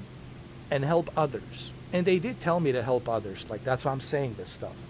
I'm saying this because they did tell me, yeah, sometimes you should say these things. Some people, they need to hear it. Okay? Maybe not Jose and Shuki, but somebody else who will be watching this 5 years from now. They're going to be in some dark place, confused. And they're going to come up to this video or this live stream, and they're going to watch this, and they're going to say, I really needed to hear that. That's interesting. I never looked at it that way. So hopefully this helps, man. Honestly, I never will give anybody a bad advice. Every advice that I give you, it's a good advice because it worked for me. And if it worked for me, it will work for you, because we're all humans at the end of the day. All right? Sure, some of us might have bigger dicks, some of us might have smaller dicks, some of us might have 1.5 balls. I'm not here to judge. As long as you can perform and please your lady, who cares? But at the end of the day, now that was a comedy, all right? But at the end of the day, we're all humans, okay? We're all human beings. So that's what I'm saying. Hopefully this stuff that I say here, hopefully will help somebody out there in the future, you know. And we need to lower the altitude, man. We're too high up. And that's all I had to say about that. I gotta go pee.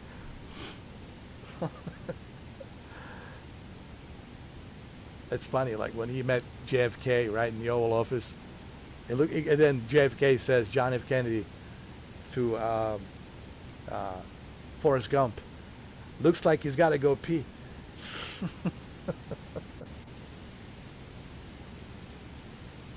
Such a great movie, Forrest Gump, man.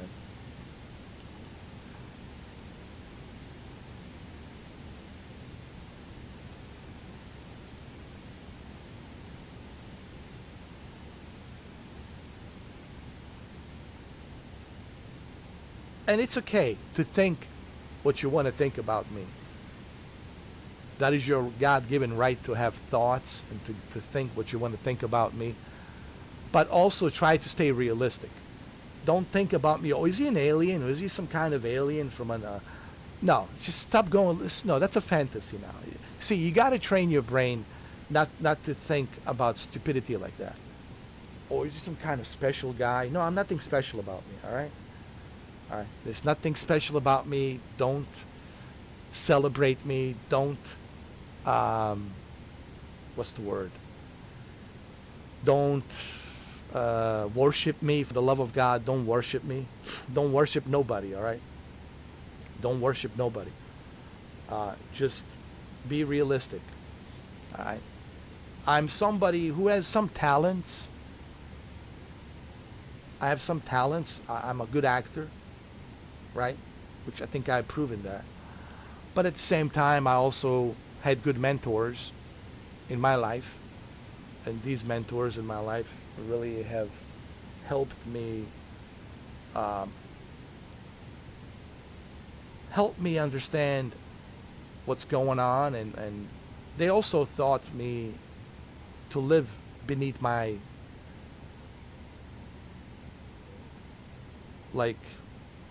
beneath my means, like what I can reach, and I'm okay with that. I don't need a big giant house. I don't need a fancy car to justify my existence. I don't need a trophy, Victoria's Secret's blonde hair, big blue eyes, beautiful body, Victoria's Secret's trophy wife to brag about myself and my existence. I don't need any of that. I'm just happy with what I am, with who I am.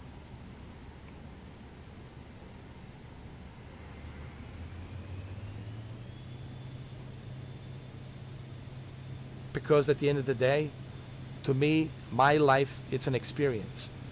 And I had a great experience, man. I've been around the world, man. I've been around the world. I've seen things. I met all kinds of people. I experienced good, the bad, the ugly, you name it. I've been through war, 4 years of war. I know what's that like. I've been through so many situations, natural disasters, you name it. But what I cherish about my life is the experience. These are all collective experiences. Even people who didn't like me, even people who hated me, I looked at it as an experience that I have experienced. All of the above. I don't just measure myself by only the people who like me or this or that. I measure my life with everything. All of the experiences. Good, bad, ugly, happy, super happy, great happy, not so happy, right? All of the above. Good things that has happened to me and the bad things that has happened to me. Ups and downs. All of the above. The struggle, no struggle, challenges, no challenges. This is all one big experience. And to me, life, it's about experience, man. What I have experienced. And what I have experienced is what counts. Because life is short. Do you really want to live a life without any experience? And you're just living in a cocoon and you never tried anything, you never took any risks. And then all of a sudden you're old and you're living in regret. That's the worst feeling ever. I don't have to live in any regrets because I experienced a lot of things in my 46 years. Okay. People say, why didn't I get married? Because I choose not to. That was a choice I made. Now, you can judge that any which way you want to judge that. That's fine. That is your God-given right to do that. That is your First Amendment right to do that, to have your opinions about me, and I have nothing against it. You have that right. You have that right, and you should have your opinion about that. But at the end of the day, that's my choice. Why I made that choice? It's irrelevant why I made that choice. That is my choice. And it really has nothing to do with you. It's irrelevant. But bottom line is, I have experienced. I have many women partners, beautiful in the past, you know. I have experienced a lot of good things. So if I die tomorrow or the next week or the next year, I'll die happy because I know I had a good experience. I had a good ride.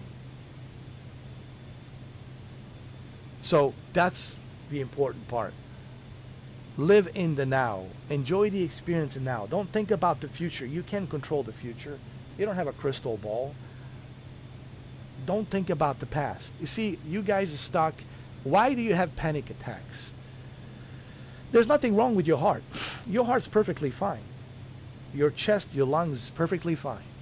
But why are you having these panic attacks? Because the panic attacks cause that. Your mind is causing that. Tightens in your chest.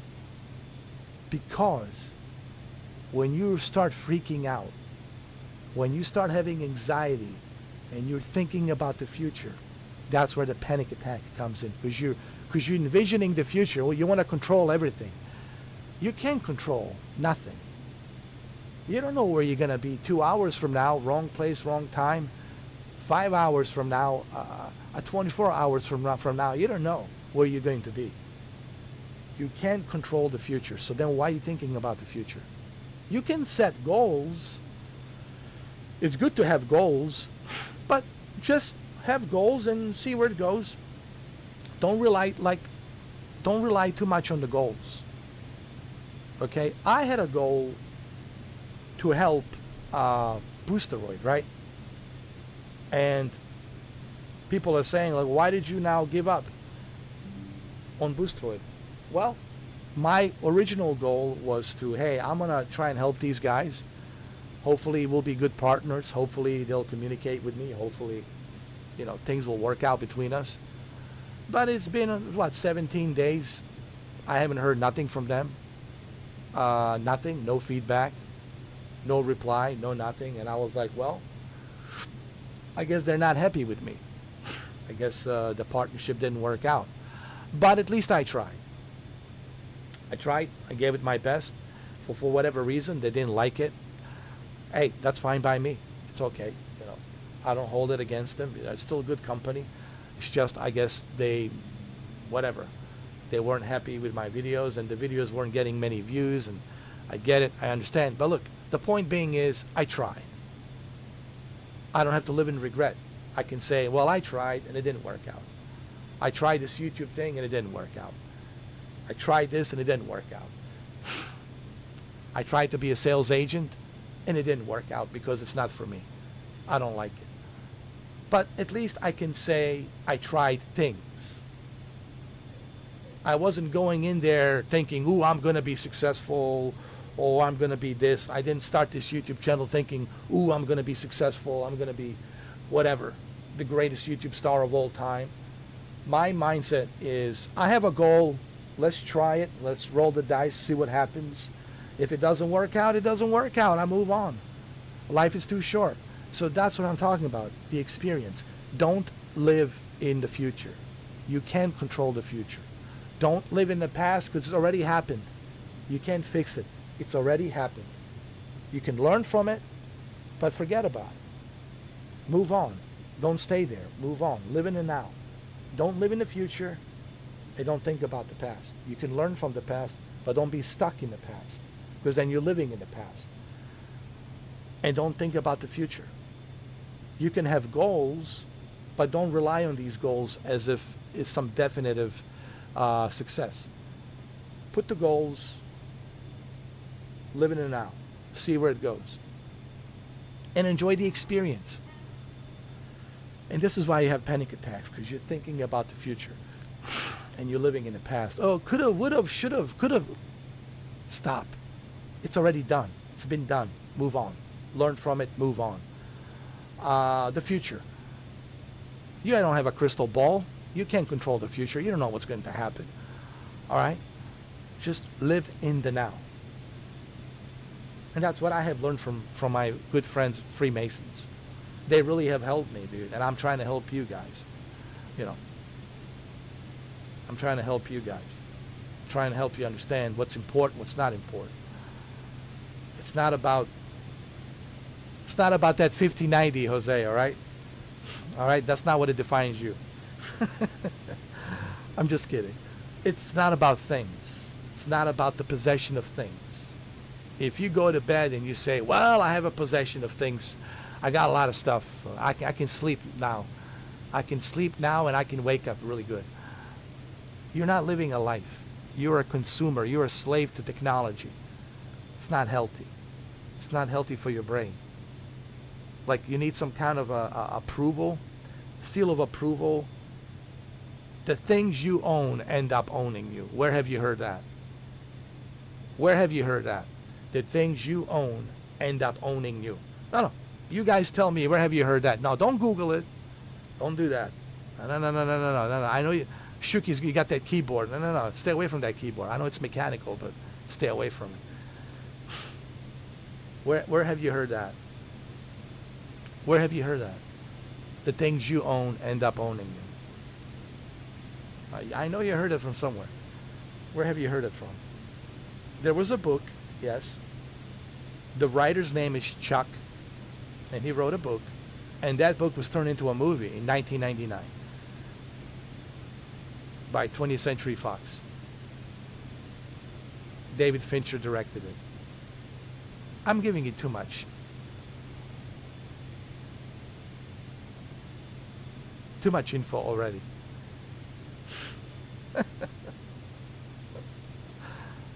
All right, fine. Since you guys are too slow to type it in and look for it. It's a Fight Club. Fight Club. There's a scene between Brad Pitt and Ed Norton, and they're sitting in a bar, and the imaginary character, which is played by Brad Pitt, he says to Ed Norton, says, yeah, all that furniture, all that shit in the apartment's burned out. It's gone. Right? I know. I worked so hard to buy all those things, man, all this furniture. And then Brad's character, imaginary friend, says to him, you see, the problem with you is you can't let it go. The things you own end up owning you.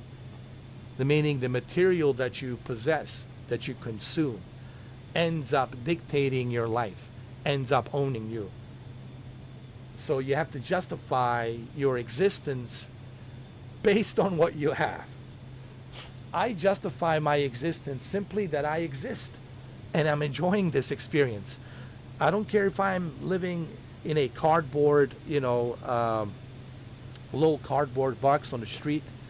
I don't care that if I'm sleeping on the street next to the garbage can or somewhere in the forest next to Sasquatches, if I'm, sleeping next to the Sasquatches in a big forest. Doesn't matter where I'm at.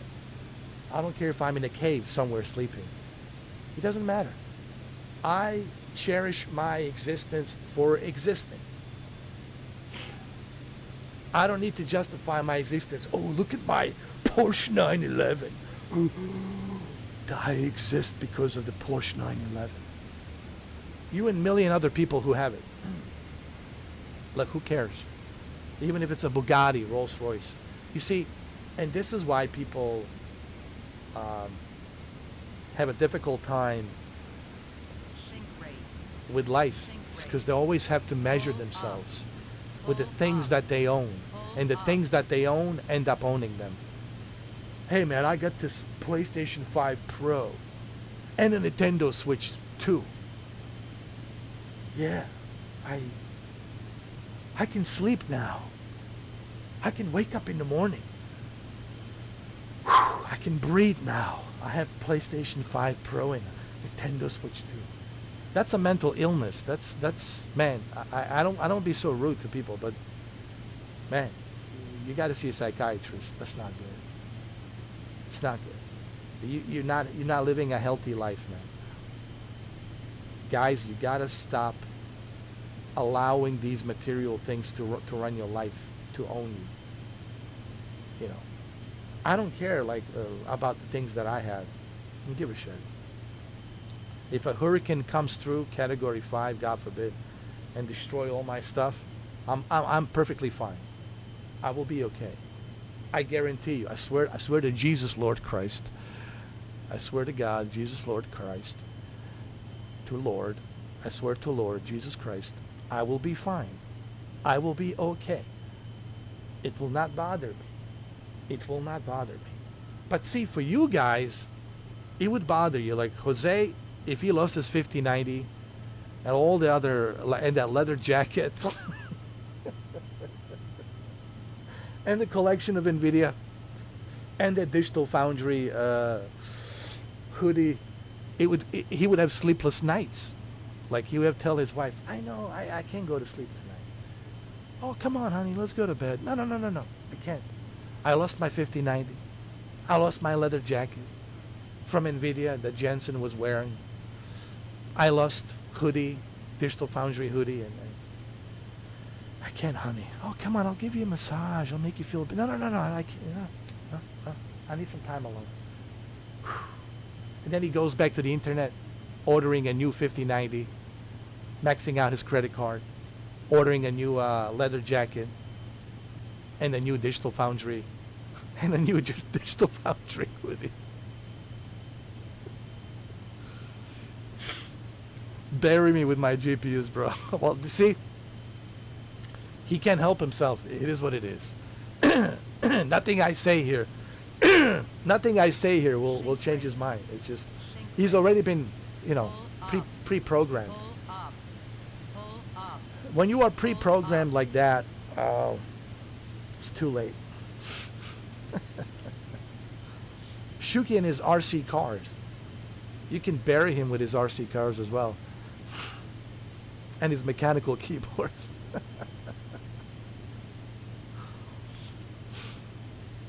Guys, I know it's hard, but I think you will have a better life. Less anxiety type life. You'll breathe normally. You'll feel better. You'll feel better energy if you give up on these things. Like quitting smoking, man, it's very addictive. It's hard. Nicotine is very addictive, right? Quitting smoking is hard. Like Russell Crowe, it's funny because Russell Crowe made a movie that spoke against the nicotine, but yet he's the biggest smoker of them all. You know what I mean? It's funny because he went to Joe Rogan to do a podcast, and he was like smoking constantly. So I know it's hard, man. It's hard. It's super hard. Addictive stuff, it's super hard, dude. Temptation is really... But that's why the hard things are the hardest. The easiest things are the easiest things. Right? Losing weight is not easy. Because, that Nutella is so delicious on that waffle. Whew, that Nutella on the pancakes is so delicious. Yeah, but it's bad for you. It's all that sugar. Ooh, that cheeseburger is so good. Yeah, but it's bad for you. All the 6,000 calories or whatever. It's bad for you. Listen.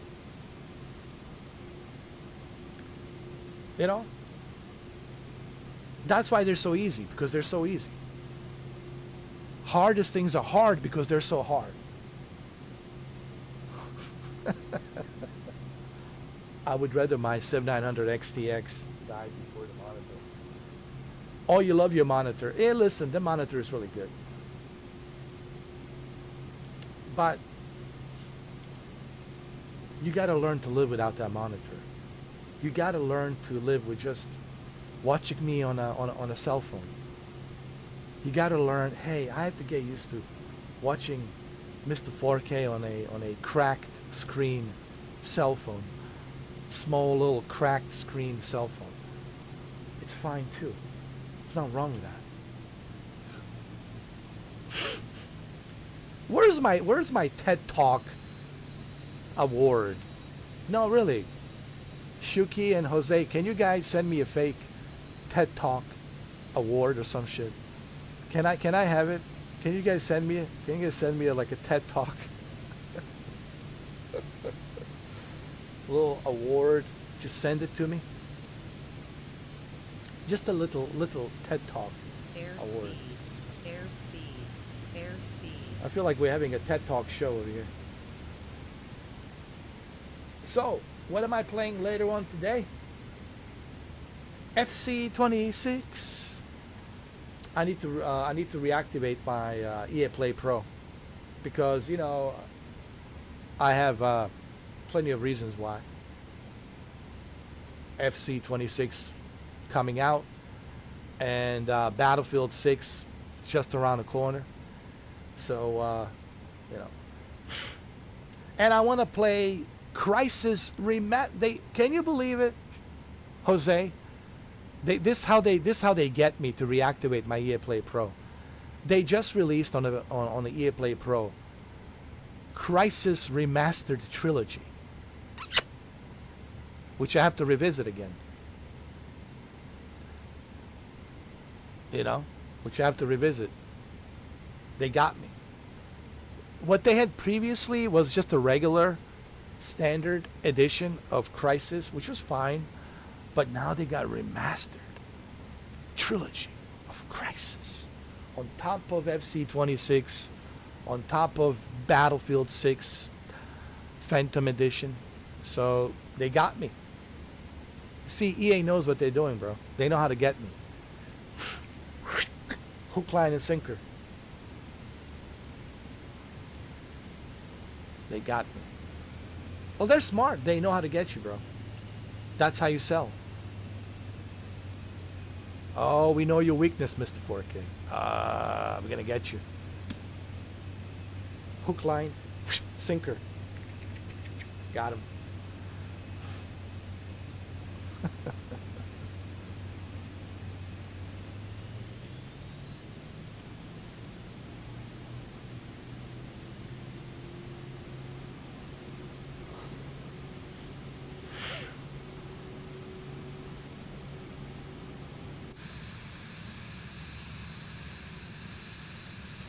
I can't believe how smooth this is on Xbox Series X. And also, big thanks to Phil Spencer for giving me 2 months free. Thank you, Phil.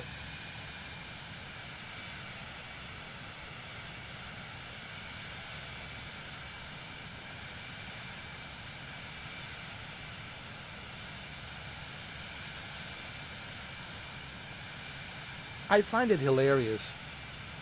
Phil Spencer and Xbox are communicating with me, but the Boosteroid doesn't want to communicate with me. They gave me 2 months till November 14th. I was shocked. I was like, wow.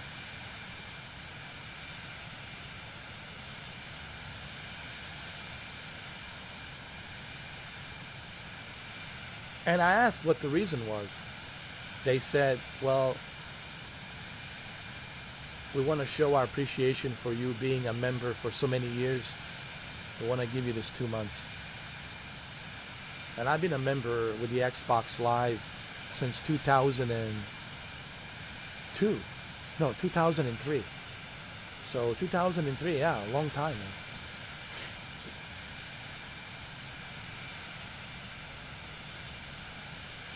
But nothing from PlayStation. Nothing. At least Phil Spencer gave me something. Am I friend with Phil? Yeah, P3. He's my friend. P3. P3 Phil. P3 Phil Spencer. Yeah. I only know Phil. I don't know like Ryan McCaffrey. I don't know him. I don't know Major Nelson. But I don't know Paris, but I know Phil. He's my friend. Too bad about Boosteroid, huh? Look, it looks like a heart. Look at that.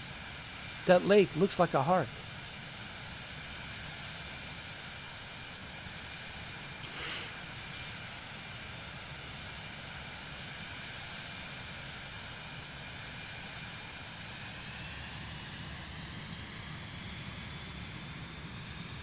Is Phil watching my videos? Yes. Does he know who I am? Yes. Why do you think he became friend? Why do you think he accepted me? Because on my profile, I left my Mr. 4K Upscaler link and letting him know who I am.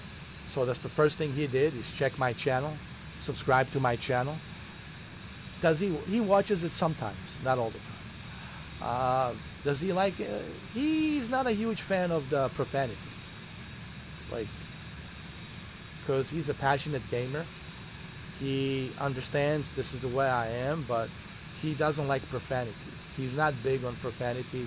That's probably the only thing he doesn't like about me, is he understands that's the way I work. That's my shtick. But he's not like a big fan of profanity, you know? Which I totally understand. Yeah. I don't like using profanity. I only use profanity where it's justified, you know, where it's like I feel like I need to make a point, or I need to make a point where I need to like express myself. But even then, I think I should try not to use profanity, because it makes you look bad, bro. People, you know, especially with this face, you know, it's intimidating as it is. It's intimidating as it is, and then Ray Liotta comes out and start using that profanity. It just, you know, people get scared. Oh God, oh, this guy's scary. And I don't want people to be scared. You know, I don't want you to be scared of me. You know, it's not my intent. I want you to be comfortable. You know what I mean?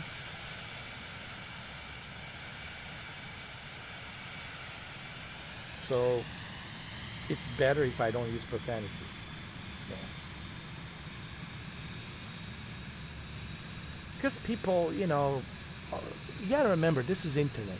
People don't know me like in real life. They only know me from the internet.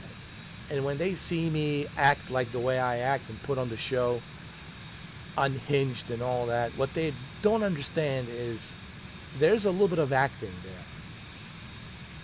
to get the views, to get, because this is, what are we in? This is showbiz. What is YouTube? YouTube, it's a showbiz. It's an entertainment. And if it's not entertaining, then people will not watch it. People can watch anybody fly an airplane.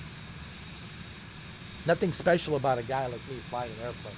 But what makes it interesting is, who's flying an airplane? Oh, it's this guy. This guy is interesting. This guy can do voices. This guy has a lot of things to say. He has no hair on his tongue. He says what he means. And this guy is interesting, right? So it's not about, ooh, I'm playing this game. Ooh, wow, ooh, look at this. It's about me trying to entertain you. So sometimes I'm putting on an act. It's acting. To make it more interesting, to make it more entertaining. And yes, sometimes you have to use profanity, you know. Imagine a Pulp Fiction without profanity.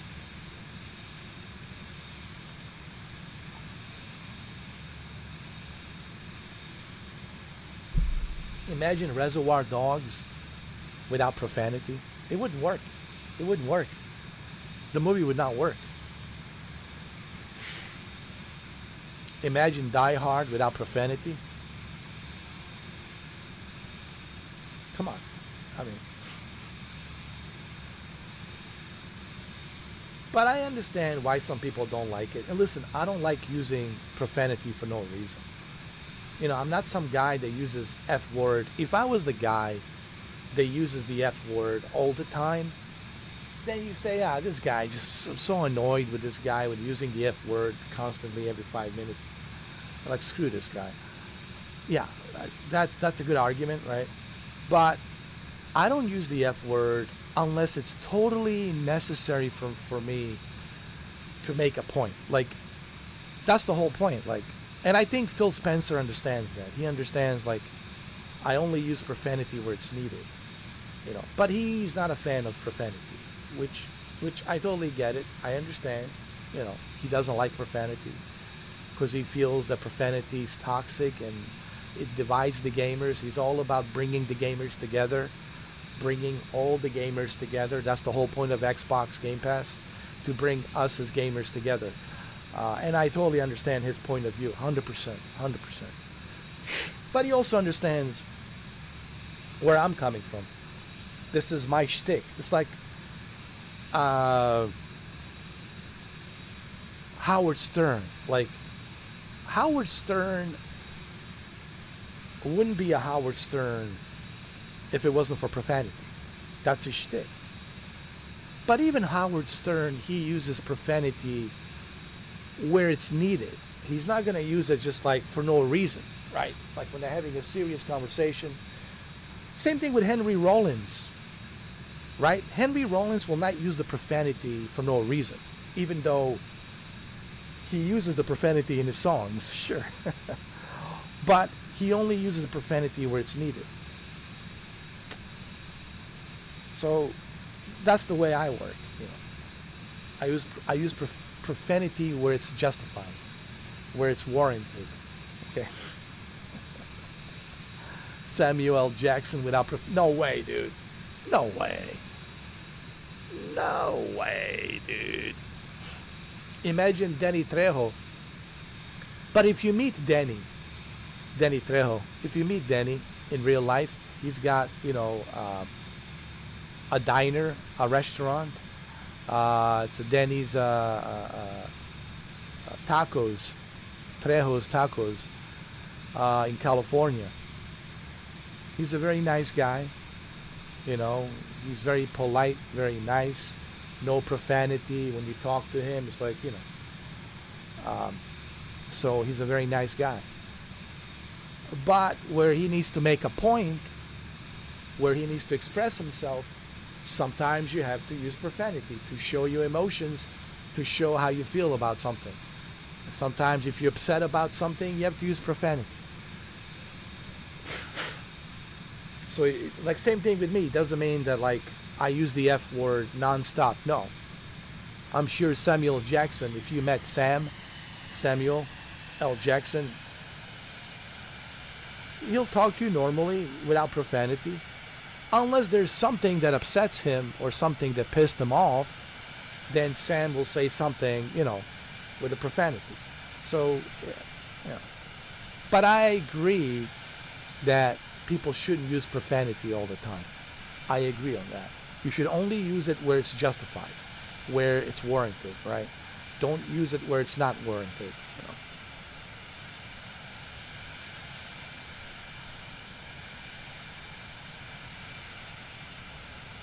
Does that make sense? I think it makes sense. All right, we need to fly lower. Why am I flying so high? How can you enjoy Germany? Is it Germany? We're in Germany. Ludwigshafen. Ludwigshafen, ja. Du hast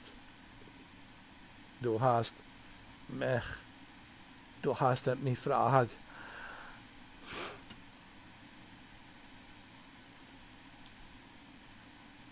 Ja.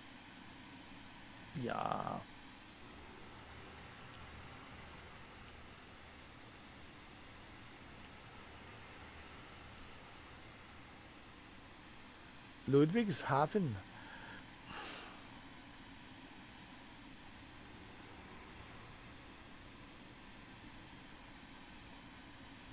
Yeah, is it good? Yeah. No, we're not gonna land here. That's not my destination. We just wanna kind of look at the scenery. This is Xbox Series X, man. I can't believe how well this runs on Xbox Series X.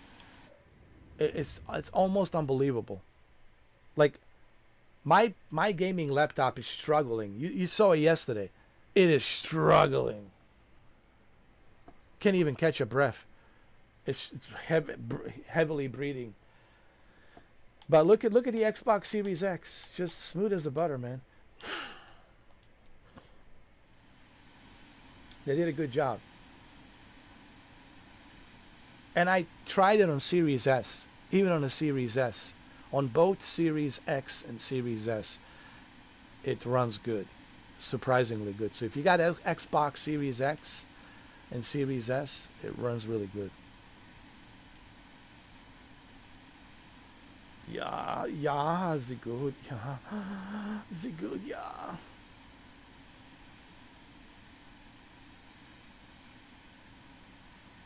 Ja, sie gut, ja, ja, ja.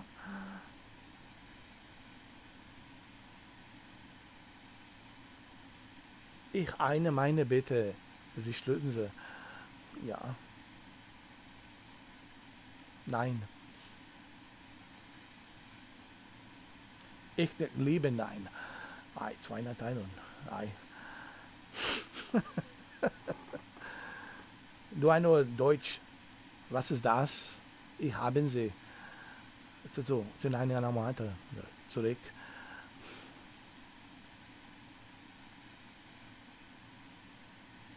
Ich bin eine Klauschleute. Anyway.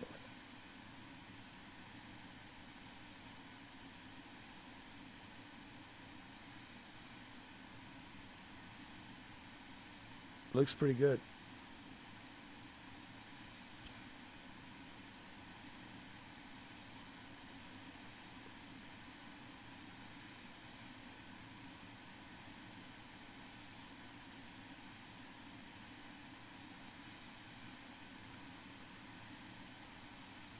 Wow. Impressive. Way to go, Xbox Series X.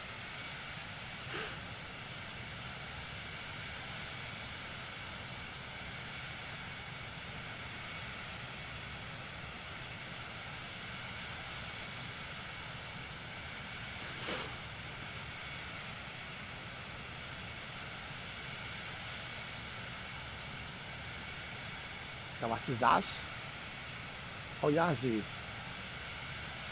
Frank da. Ja, sie Frank da. Frank da, ja. In einem Leben. Und die Schlüsselgeil. Sie Frank da. So we're in Frankfurt. It's a small little town. Have you guys ever been to German? You guys never been to German? Never been to German? Really?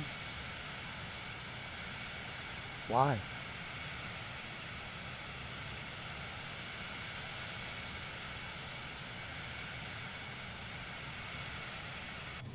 Looking really good. I want to sit over here, man. Enjoy the view. Ja, sie gut, ja. Ja, sie gut, ja. This is Xbox Series X, guys. Xbox Series X, amazing.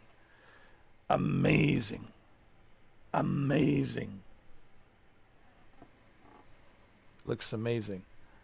And Series S version 2, the only difference is it's a much lower resolution, but for 1440p, 60 FPS, Series S version still looks good. Jose, don't underestimate Series S. It's still good. It's still good. But Series X obviously gives you that Dolby Vision 4K, gives you that nice quality. Yeah.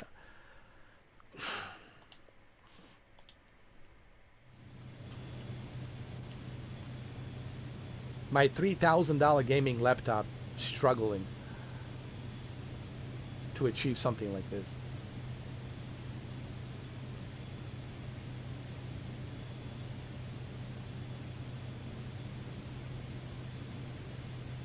Shrink rate. Shrink rate. Shrink rate. Shrink rate. Now don't crash. Don't crash.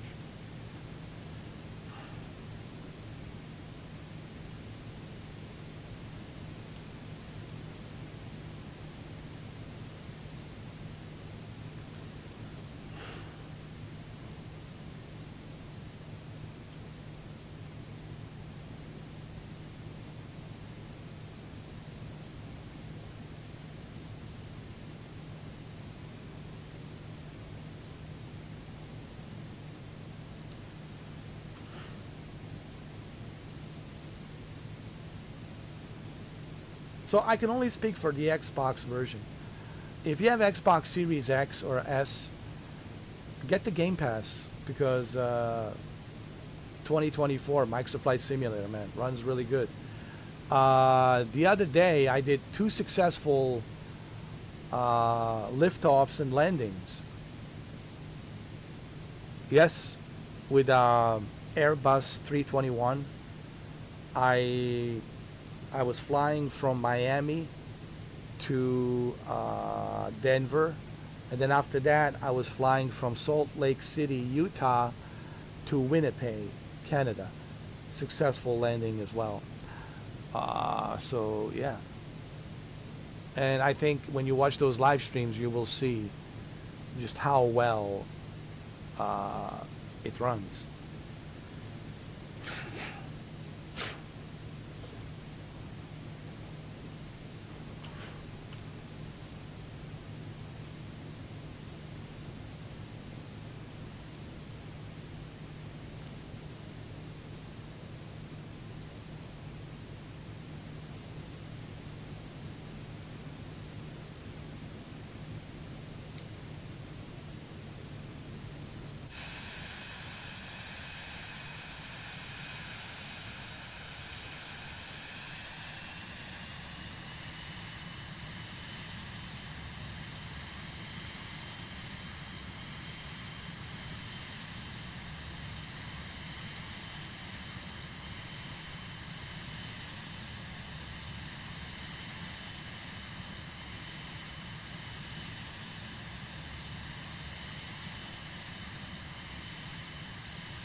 Wow, look at that.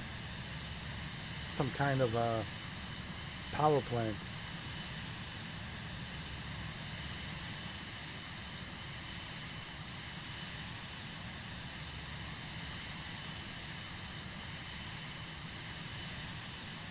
Pretty impressive.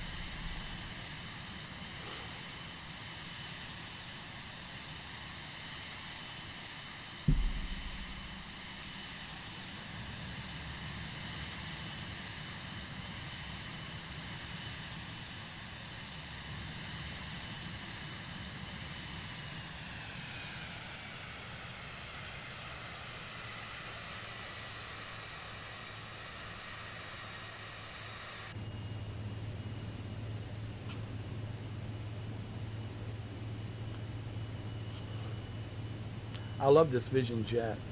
It's one of my favorite.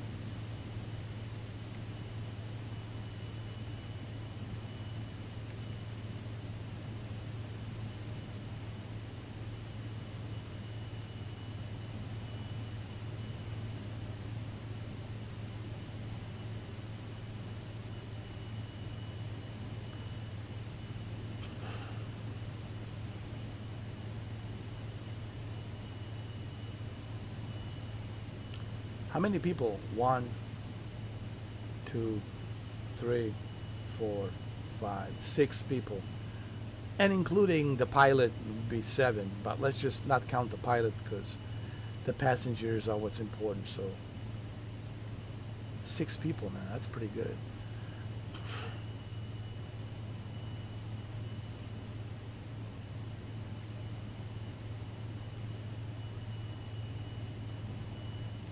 And where's the luggage? Well, the luggage is in the back. It's right here in the back. But you know what? You can bring some stuff here, place it here on the floor. You know, some small bags, put them here as well.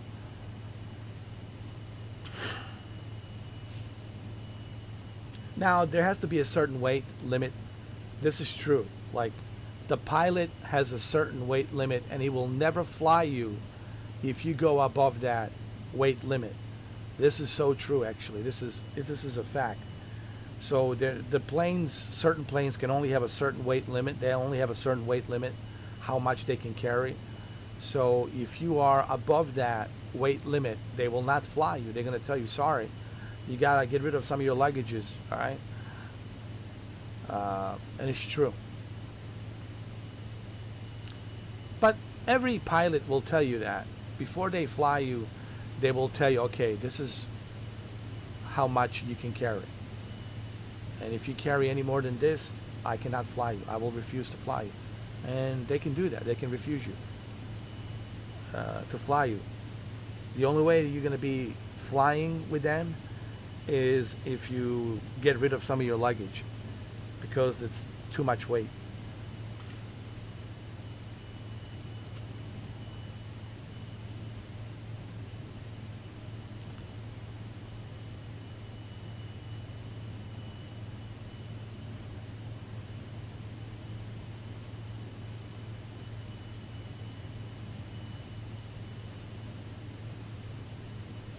Now, if you're in a Boeing 747, then it really doesn't matter. If you're in a Boeing 747, it doesn't really matter. Bring whatever you want to bring. Bring as many luggages as you want to bring.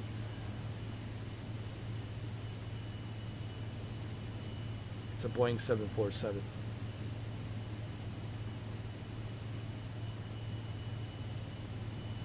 You know, to me, it's such a beautiful plane. It's such a remarkable airplane. Every time I see 747, it's just the design and everything of that plane is just so enormous and beautiful that even to this day, to me, it's such a beautiful plane, 747. And honestly, if you're going to be flying overseas,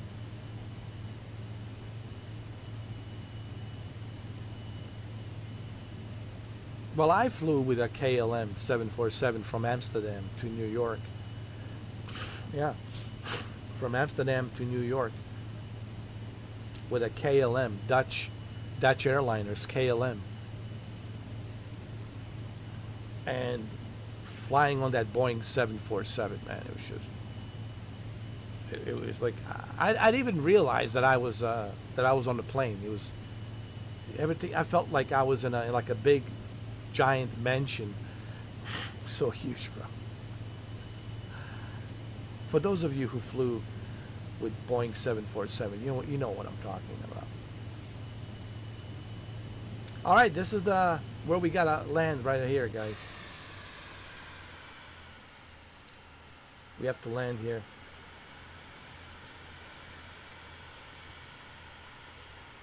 Let's land.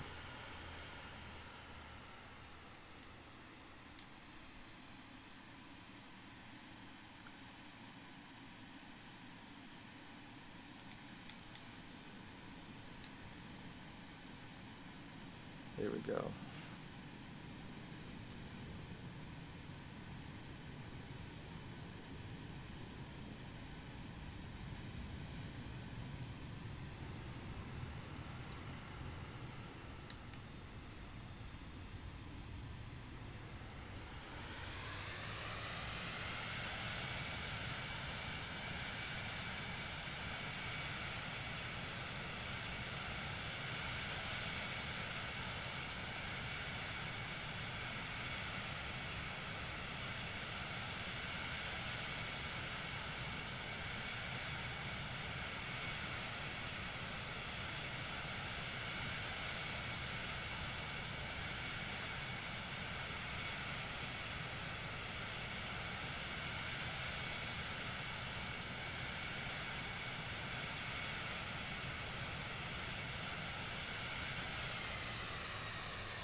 Ah, beautiful airport.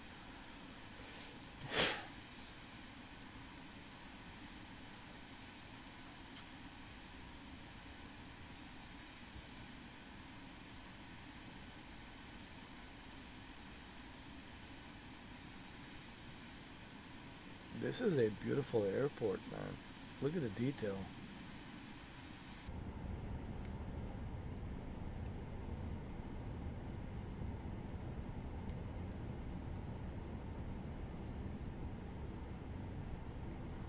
Buttery smooth, right? Lately, I've been really making good landings with a Airbus 321, and with a small plane, no problem for me. But I've been like really getting better and better with landing.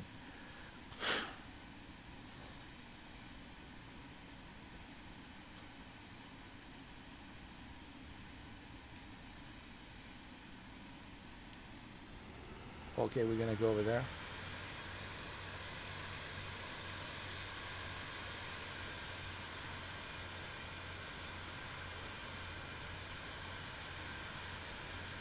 We're gonna walk around a little bit, check out the airport. People forget that you can walk around in third-person mode and check out the airport. It's like Grand Theft Auto.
Alright.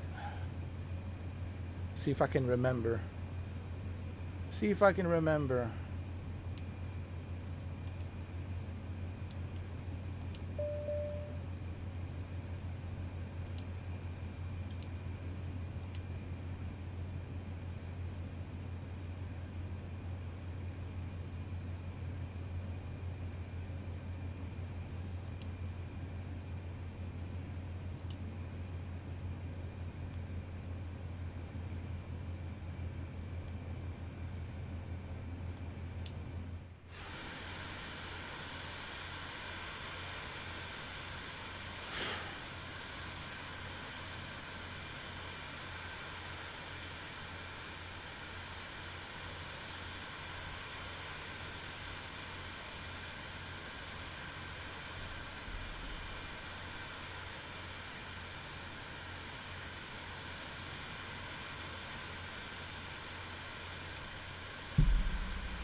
Two hours and 32 minutes from Switzerland to Germany.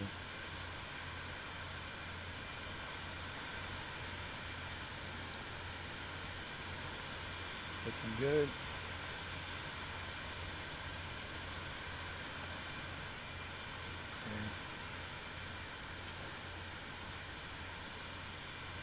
Grand Theft Auto.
It's looking good.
Everything's good.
All right.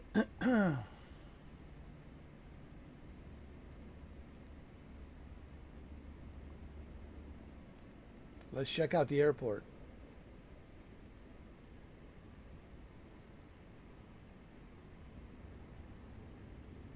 A nice private jet, E170.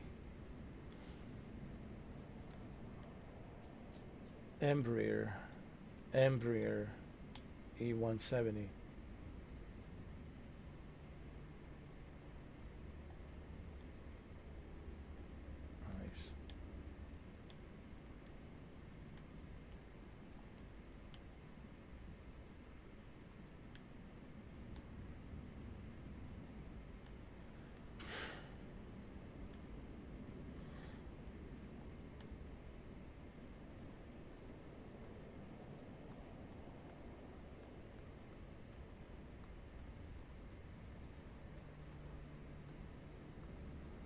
I think this is what makes 2024 Microsoft Flight Simulator 2024 so unique.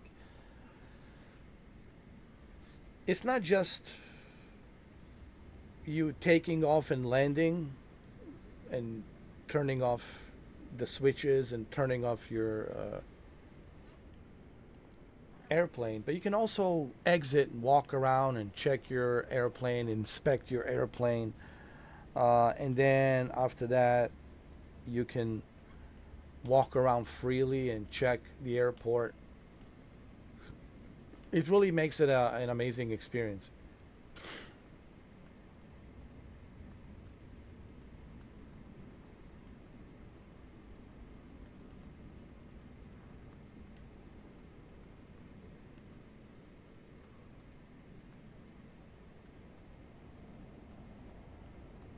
And this is all on Xbox Series X.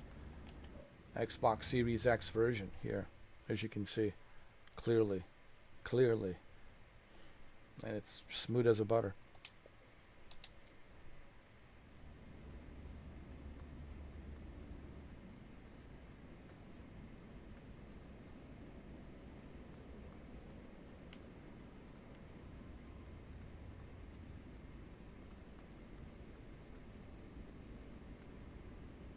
And if we go to the other side,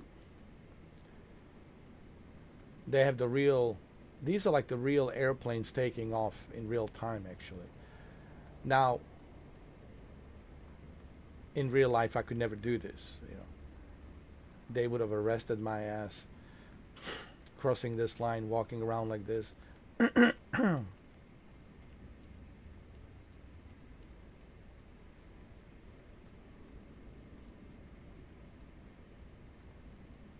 But we can look at these airplanes as they take off. We can sit here and watch them.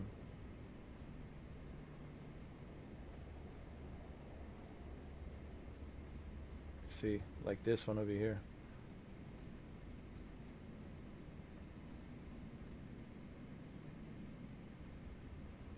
We'll do it in a first person mode.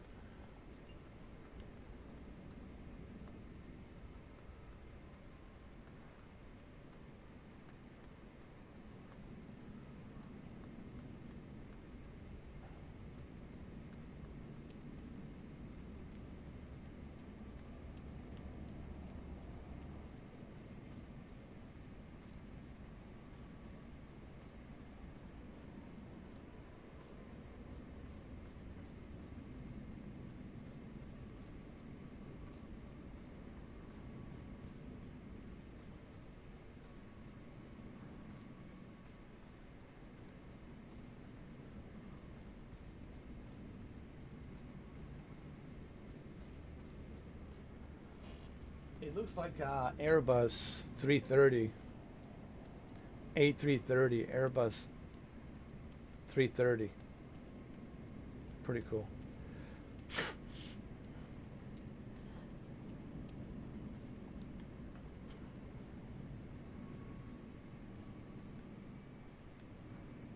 The runway is all the way down there.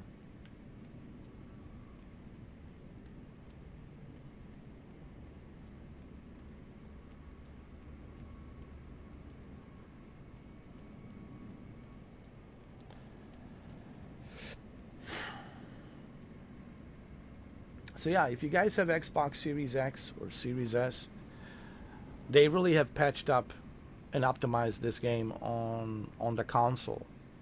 So if you got Xbox Series X or Series S, it works really good. It works really well. PC version, not so much, but they really have optimized the console version.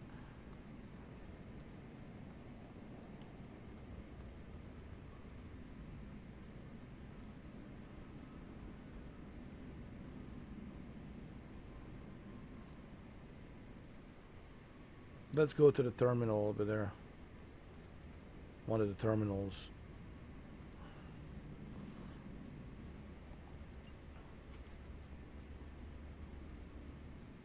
The detail is pretty. It's like Grand Theft Auto, man. Honestly, it's almost like Grand Theft Auto, but like in real time.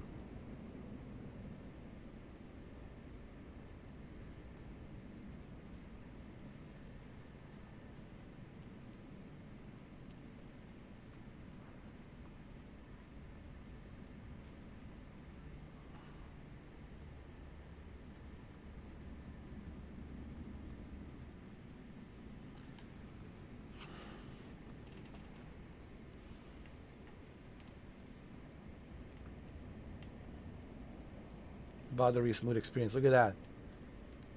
747. Wow, look at it.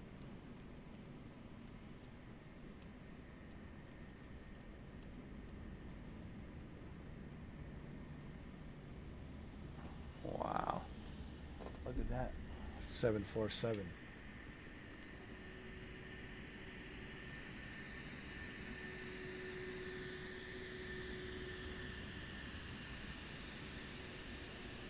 Wow.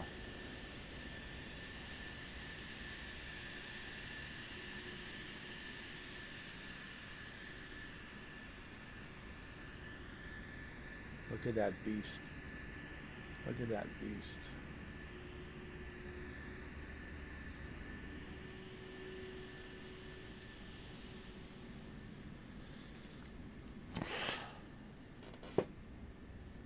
That was pretty cool.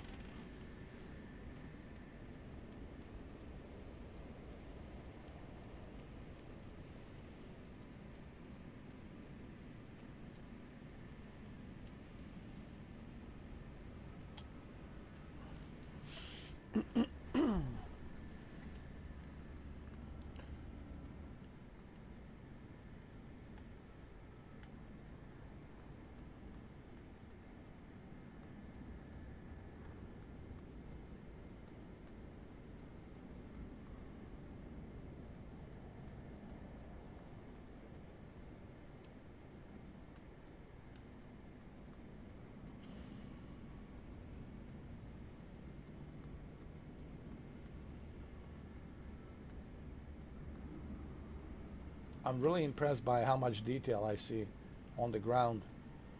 Uh,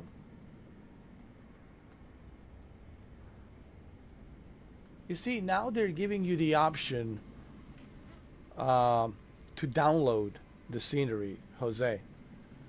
You don't have to stream it. Now you have the option of downloading it, but it's going to take a bunch of, hard drive space or SSD space. But if that's all you play is Microsoft Flight Simulator on your Xbox Series X, then yeah, make some space, delete the games that you're not playing, and download all of these sceneries and everything. And the experience will be even better.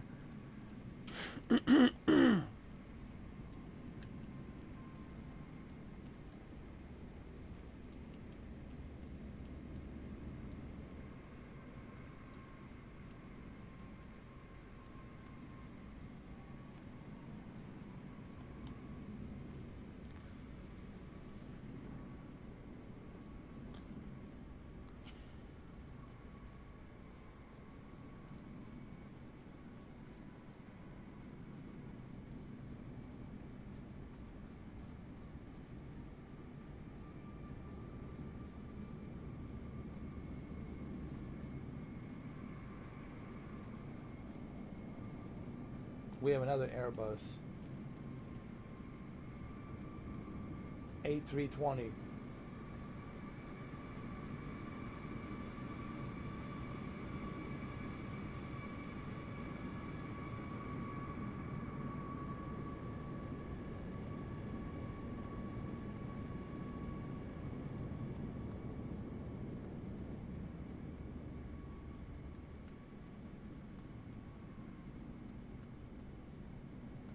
All right, especially for an Xbox, Shuki, for an Xbox Series X, you know.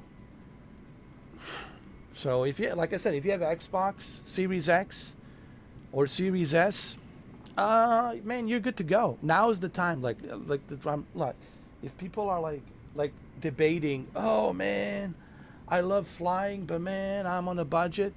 Get yourself a used Xbox Series X or Series S. Get yourself a Game Pass. It's only $20 a month. And dude, I mean, you're good to go.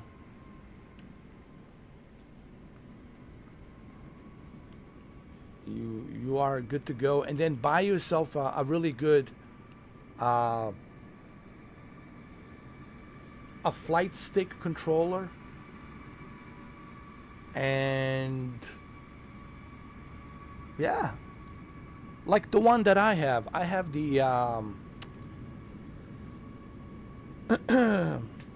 I have two. The ones from Thrustmaster, which is the Boeing, I believe, Boeing version of. I forgot which Boeing. I think it's Boeing version of.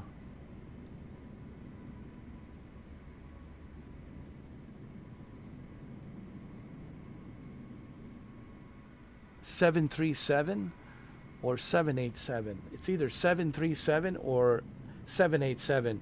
The yoke, the flying stick. I have the one from Thrustmaster. That's the one I've been using. I still have it. I still have it actually. I might have to plug it in and use it again. And I also have the Turtle Beach. I have that Turtle Beach flight stick as well. So I got two of them. I got the Turtle Beach one. You know which one I'm talking about, the Turtle Beach one. And then I have the Thrustmaster. So Turtle Beach and Thrustmaster. The only difference is one is the Boeing version of either 737 or 787. I forgot which model, so you guys will have to correct me on that. I have that one, which is pretty good. And then I have the one from Turtle Beach that has everything that I need. It's like a full, complete package deal, which is great. Honestly, the Turtle Beach is more than enough. I would highly recommend it. The experience will be much better, of course, with a flight stick. There's no question about that. You know, you will be more immersed with the experience. So yeah, man, you don't need to buy a high-end PC. Just console. Use a console. You know. Yes, with a PC, there's more options, of course. But if you're on a budget, dude, your console. Listen, it'll give you the same experience. Okay, honestly, you will have the same experience of flying. All right. So with a console version, you're good to go. And the great thing about the console version, everything it's already calibrated. Everything gets calibrated. I don't have to, I don't have to worry about anything.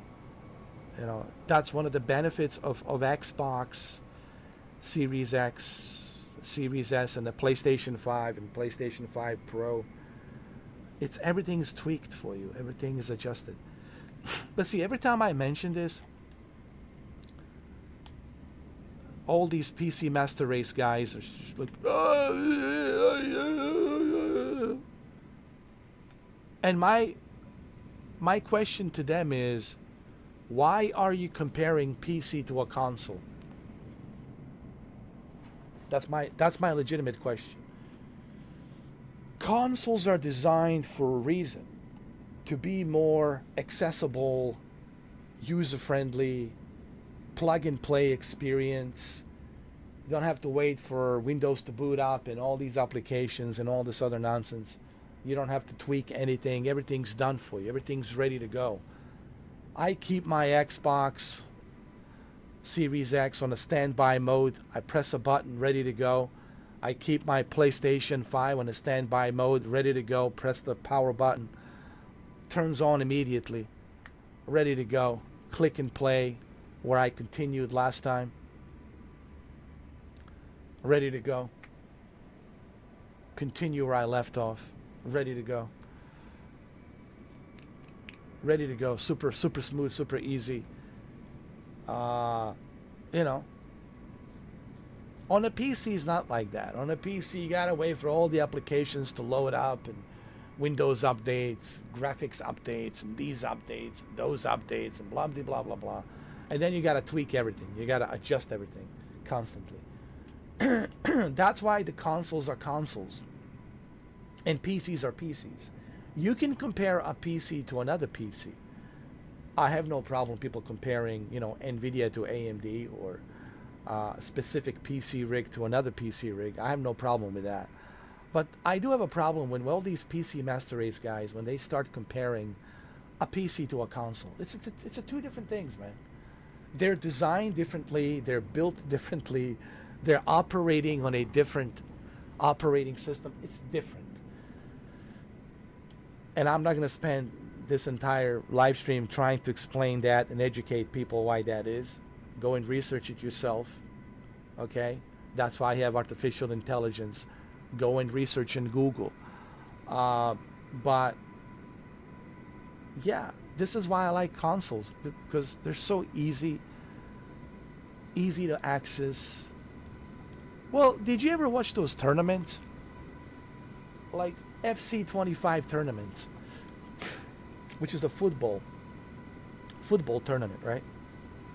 Guess what they're using? Can you guess?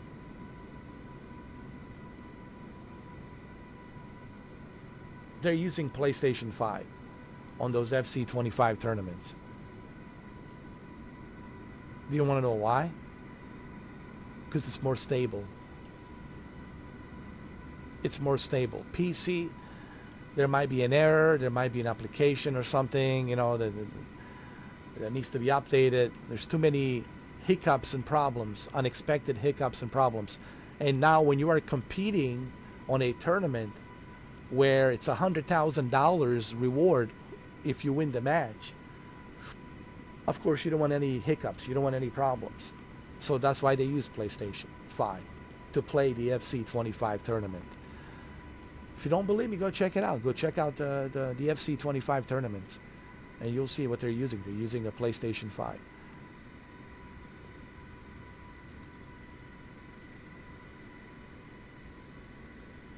All I'm saying is this.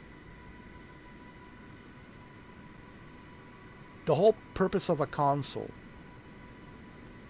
is to have a more plug-and-play experience, where you don't have to worry about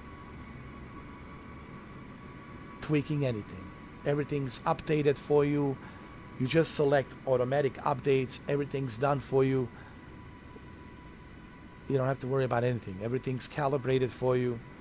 All you got to do is download the game and click play, and you're good to go. And that's why the consoles exist.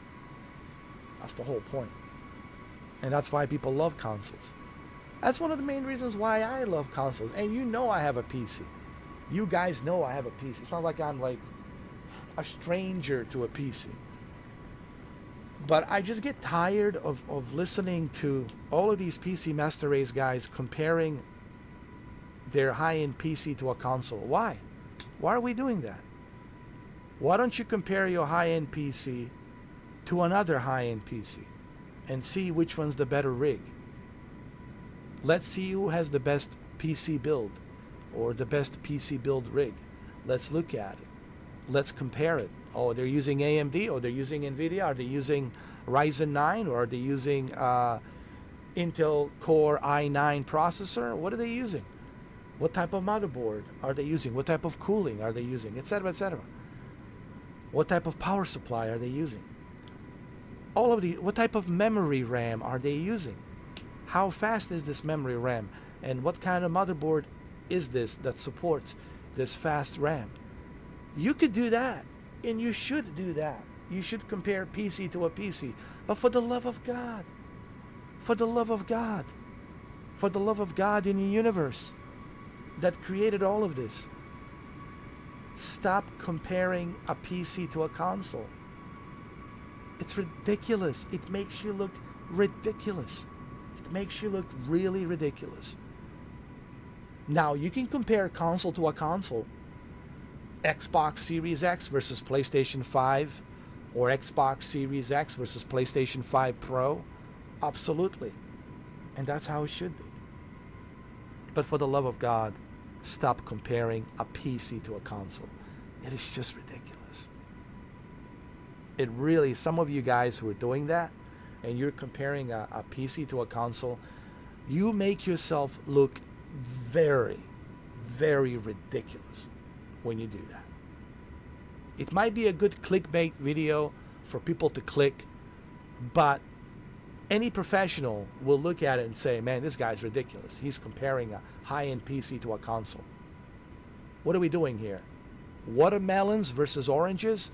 Godzilla versus Bambi? They're two different things. Anyway. That's all I want to say about that. You know.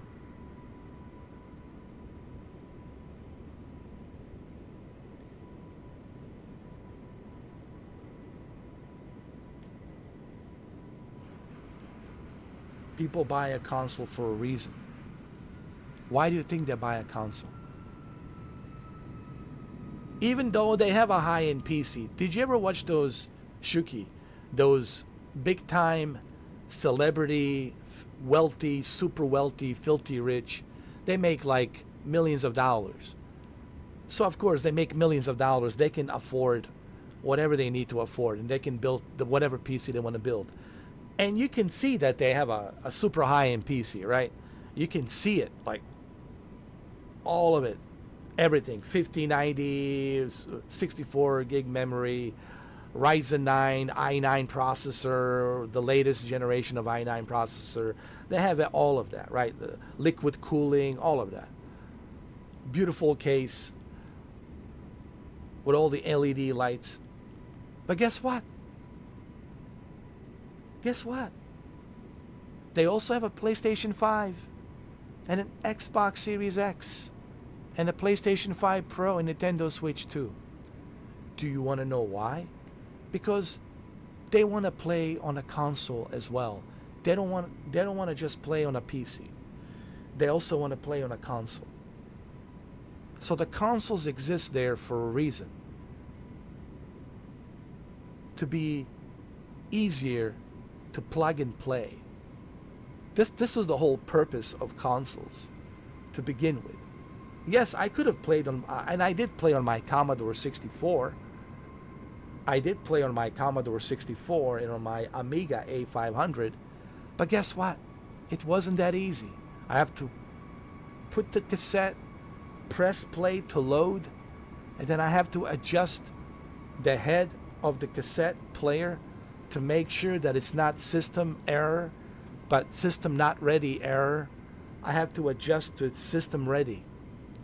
I had to do the same thing for the Spectrum ZX Sinclair. Finally, we got the floppy disk with the Amiga A500, so things got a little bit easier. But those were computers. They are computers. Nintendo Entertainment System, there's a cartridge. You put the cartridge in, you're good to go. Atari 2600, you put the cartridge in, you're good to go. Sega Genesis, you put the cartridge in, you're good to go.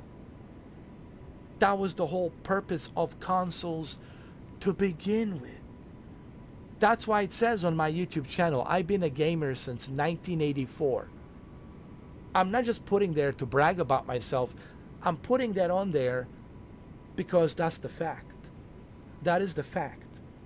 I'm 46 years old. I've been gaming since I was 4 years old, 5 years old with a Spectrum ZX Sinclair. I've been around. Okay? So when I put that, you know, in writing where it says, been a gamer since 1984, or a gamer, I've been a gamer since 1984. That's a fact. I have been a gamer since 1984. My very first computer was Spectrum ZX Sinclair. But someone who has been through all of these computers and consoles since 1984, I know the difference between the purpose of a console and the purpose of a computer. And I know that the console and computer, PC gaming and console gaming, are two different universes. They have two different purposes. So for me, a console is something that's plug and play, easy to use. And one of the main reasons why people have consoles, because they're plug and play and easy to use. PC, it's not that simple. There's too many applications, too many things you have to jump the hoops, too many tweakings. You have to tweak this, you have to tweak that, get the new BIOS system, get the new drivers for your Windows frame network, update the Windows, right? Oh, did I update? Oh, let me check. My DirectX 12, is it updated? Oh, let me check. My NVIDIA drivers, ooh, are they up to date? Ooh, let me check. It's not that simple. Oh, my Steam, did I update my Steam? Ooh, the games on my Steam, they need a new update. And then you got to tweak everything with the graphics. That's not plug and play experience, ladies and gentlemen. Console is a plug and play experience, and that's why they use the word console, to be easier to access and play your games. And so I just want to finish this whole subject of PC and console. Don't compare PCs to a console, because you look ridiculous when you do that. Compare PCs with PCs and consoles with consoles. And I'll just leave it at that.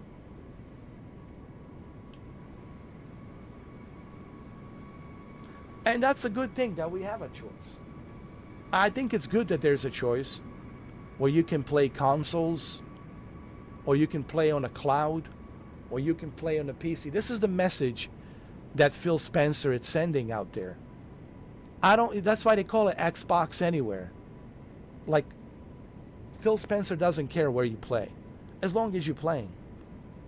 Now, of course, the experience and the mileage will vary depending on where you're playing. That goes without saying. But there's no restraints, there are no boundaries as to where you want to play. How you want to play Black Ops 7 when it comes out on November 14th, we don't care how you want to play Call of Duty Black Ops 7. Do you want to play it on the cloud? Go play it on the cloud. Do you want to play it on a console? Go play it on a console. Do you want to play it on your super high-end PC? Go play it on your super high-end PC. You want to play it on a handheld device? Go play it on a handheld device. Okay? You want to play it on a MetaQuest 3 VR headset? Go play it on MetaQuest 3. As long as you play. But there are differences. There are differences. And there are going to be differences.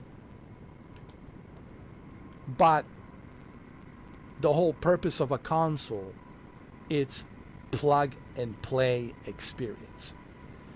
That's it. Plug and play experience. I can easily switch off to Call of Duty if I wanted to. It's not going to take that long. I can easily switch off to Call of Duty. It shouldn't take that long. I can easily switch off. Quick resume. It shouldn't take that long.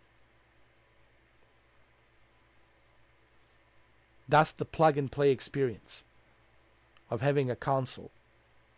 While on the PC, it's not that simple. You have to exit. You have to do this. You have to do that.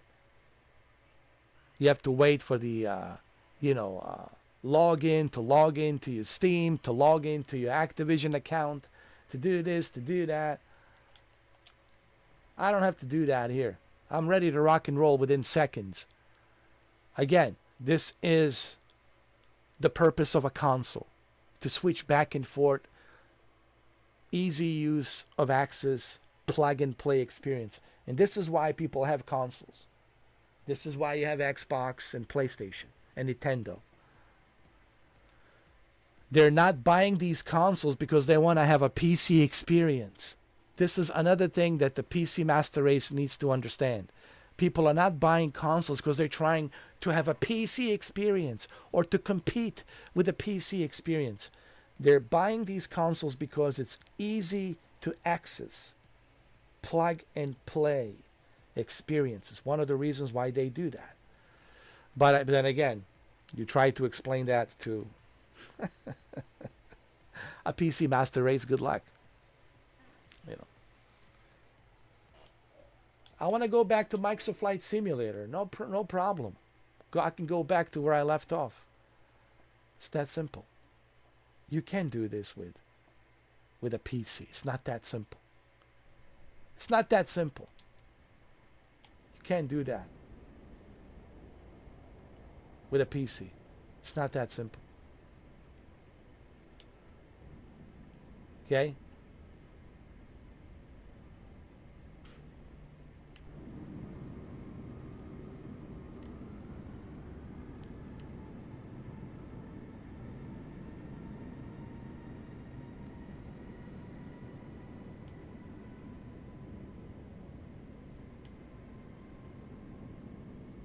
Look, Shiki, as I said this millions of times to everybody, I don't care where you play. I always said this, as you know me. But what drives me crazy is this notion that the PC Master Race has, where they're going to tell you, oh, that the PC can do what consoles can do.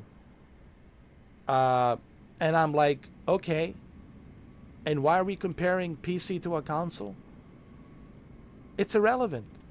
Listen, the argument, it's irrelevant, dude. Like, I'll debate anybody anywhere, and your argument will not be relevant because you're comparing a PC to a console. And the question, it's always going to be why. Why are you comparing a PC to a console? And if you cannot give me the answer to that question, why you are comparing a PC to a console, then whatever comes out of your mouth, it's irrelevant to me. Like, whatever comes out of your mouth after that, it's irrelevant. Because it makes you look ridiculous, right? Anybody out there who's comparing a high-end PC to a console, it's laughable. Really is. Because they're two different things. With two different purposes. And they all have a different purposes. And that's why they're designed. Because they have a different role to play. Consoles have a different role to play. As the PCs, personal computers have a different role to play. But you know what? Good luck with having a debate these days with PC Master Race. You know, they still continue, and a part of me is like, well, why don't you enjoy your PC then? If the consoles are such garbage, if consoles are such joke, then why are you talking about consoles? Why don't you play your personal computer, your super high-end personal computer? Why are you still talking about it? If you're talking about something, that means that it's relevant. That means that you are wrong and you're trying to find some excuse to make your argument, but you can't find any excuse because your excuses are irrelevant. Because the fact that you are comparing a PC to a console, you are already irrelevant. Your points of views are irrelevant. And this is what they don't seem to understand. My PC Master Race friends. And I don't care where you play. But don't tell me that the consoles are garbage. The consoles don't mean shit. Don't tell me that. Don't tell me that the consoles are useless. That's all I'm saying to people. Don't shove it down my throat to tell me that the consoles are useless. Hey man, if you don't like consoles, that's okay, dude. No one's forcing you. Nobody's forcing you to play on a console. I'm not forcing you to buy $800 PS5 Pro. Nor am I forcing you to buy a $550 PS5 Slim. Nor am I forcing you to buy a PS5 digital for $500. Nor am I forcing you to buy an Xbox Series X for $600. Dude, play wherever you want to play. That's the whole message that Phil Spencer is saying out there. Dude, pick and choose where you want to play. We don't care. But don't tell me, all you PC Master Race, don't tell me that the consoles are useless. And if I'm playing on a console, I'm some sort of a loser. Like, don't shove it down our throat. You know, I'm saying, Shuki, that's all I'm saying, dude. Like, don't tell me that consoles are useless. I don't want to hear it, because they're not useless. Okay? They're not useless. But if you ask a PC Master Race, well, look at Shuki. He has a PC. He doesn't call himself a PC Master Race, but he has a PC, but he also has a PS5 Pro. And he enjoys playing Gran Turismo and other games on PS5 Pro.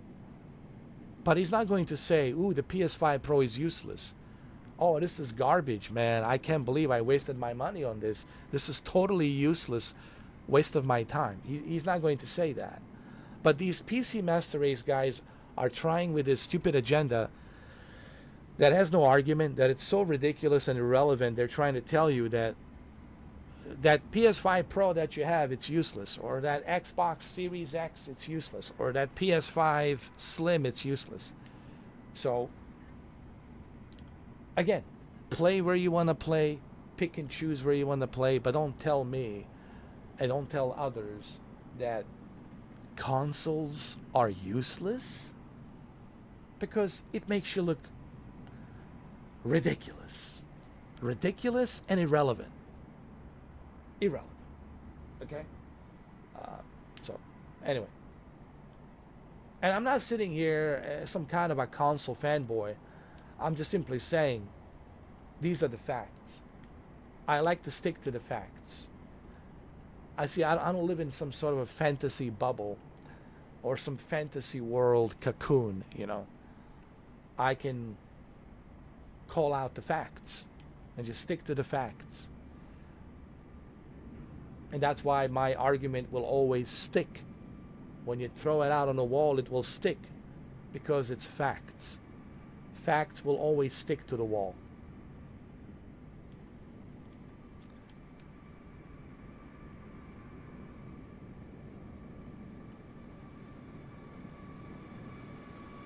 Is this the Airbus 320? Yeah, A320. Nice.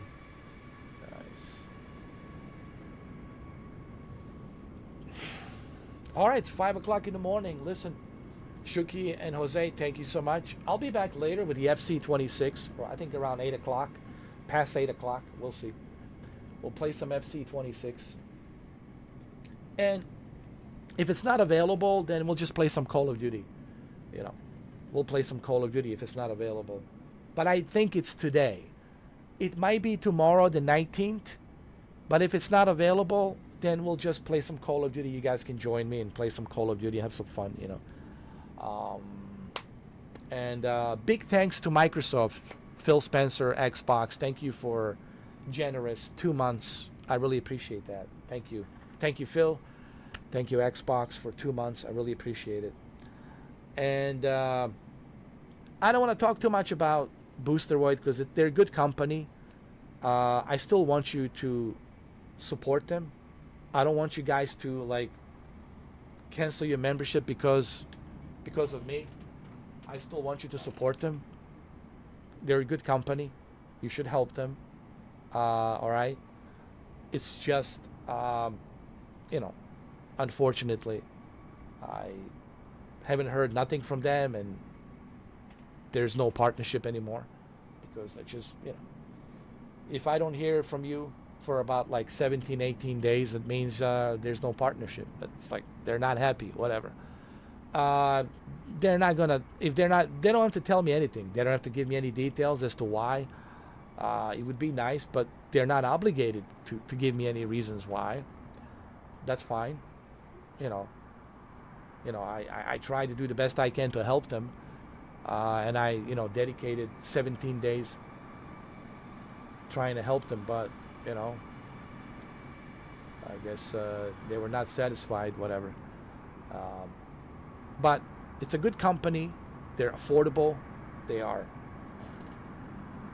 They're cheap, meaning cheap like affordable, only $9.89. You should support them.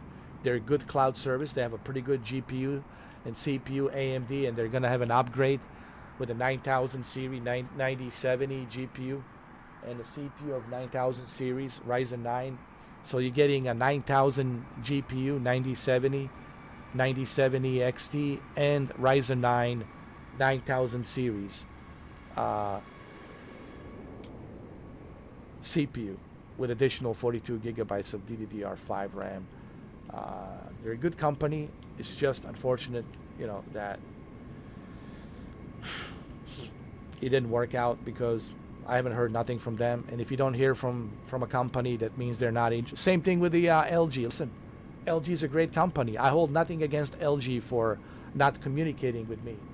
They gave me a free TV. They gave me a LG CX, and I'm grateful for that.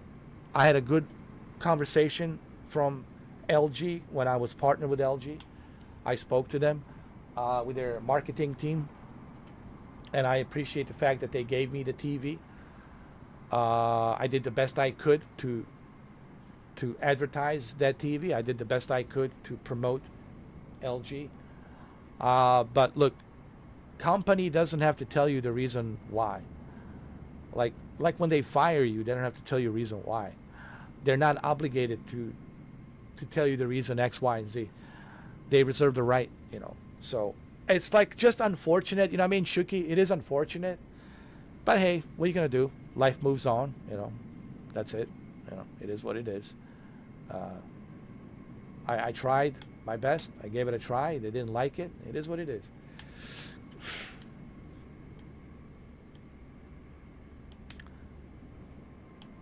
But that's okay. Phil Spencer came in a rescue. Xbox came in a rescue, and they gave me a 2 months free. How about you, PlayStation? Huh?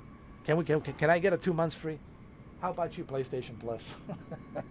You greedy Sony PlayStation. I don't think so.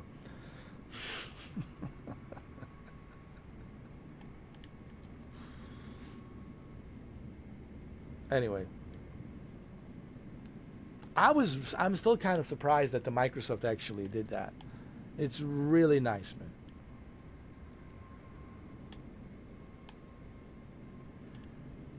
I know, Shuki, and I tried, man. I sent them messages. I tried, dude. I left so many messages. I sent it to them, and I haven't heard nothing. And I explained to them like how I work, how I upload videos, and how I explain everything, and how I do videos. And I told them I don't do any shorts. I don't do shorts videos like those, like a 1 minute or 30 seconds or 60 seconds videos. I said I don't do that. That's not my style. I don't do that. I don't do any heavily edited Adobe Premiere, After Effects videos. I said that's not how I work. All of this I explained to them, and I told them, guys, I just, that's not how I work. That's not my style. I know the majority out there, they do that. They make these super heavily edited 3-minute, 5-minute videos, or these short little videos. I just don't work like that. I'm like Art Bell. I go live, I turn on the microphone, I turn on the webcam, and here we go. Same thing with the videos. I press record, no editing. I'm not editing. What you see is what you get on that video that's recorded, and I upload it, and that's it. And I tried to explain this to them, Shuki, that's the way I work. This is the way, and I thought the indicator was that they're okay with that. I was like, okay, I guess they're okay with that. They have no problem with that, I guess, you know. But apparently they do, because they haven't really got in touch with me. They haven't said anything. So that tells me that, well, I guess they weren't happy, I guess. I don't know. See, I'm just speculating because I can't read their mind. I don't know. And if you're not communicating with me, what am I supposed to do? I can only, right, Shuki, I can only speculate. If you're not communicating, I can only speculate because I can't read your mind because you're not communicating, so I don't know what's inside your mind. I don't know. But anyway, it is what it is. I don't like short videos, Shuki. It's a TikTok. It's a TikTok clickbait. It's a TikTok clickbait, and I don't like it. First of all, I don't like TikTok. That's why I'm not on TikTok, because I just don't like TikTok. The toxic nonsense. I don't want to lose my brain cells, because if you watch TikTok, you're gonna lose brain cells, and that's the last thing I want to do, is to lose my brain cells. And that's why I don't watch TikTok. Honestly, I will never be on TikTok. You will never see me on. You'll never see my name on a TikTok, ever, never, ever, ever, ever, never. You know. I went to TikTok one time under a different name, and what I have witnessed, what I have been exposed to, I said, nope. Oh no. Never again. Never again will I set foot on TikTok. And I haven't. It's been 3 years. I swear to God, Shuki. It's been 3 years. The last time I visited TikTok. I swear to God. I swear to Jesus Christ.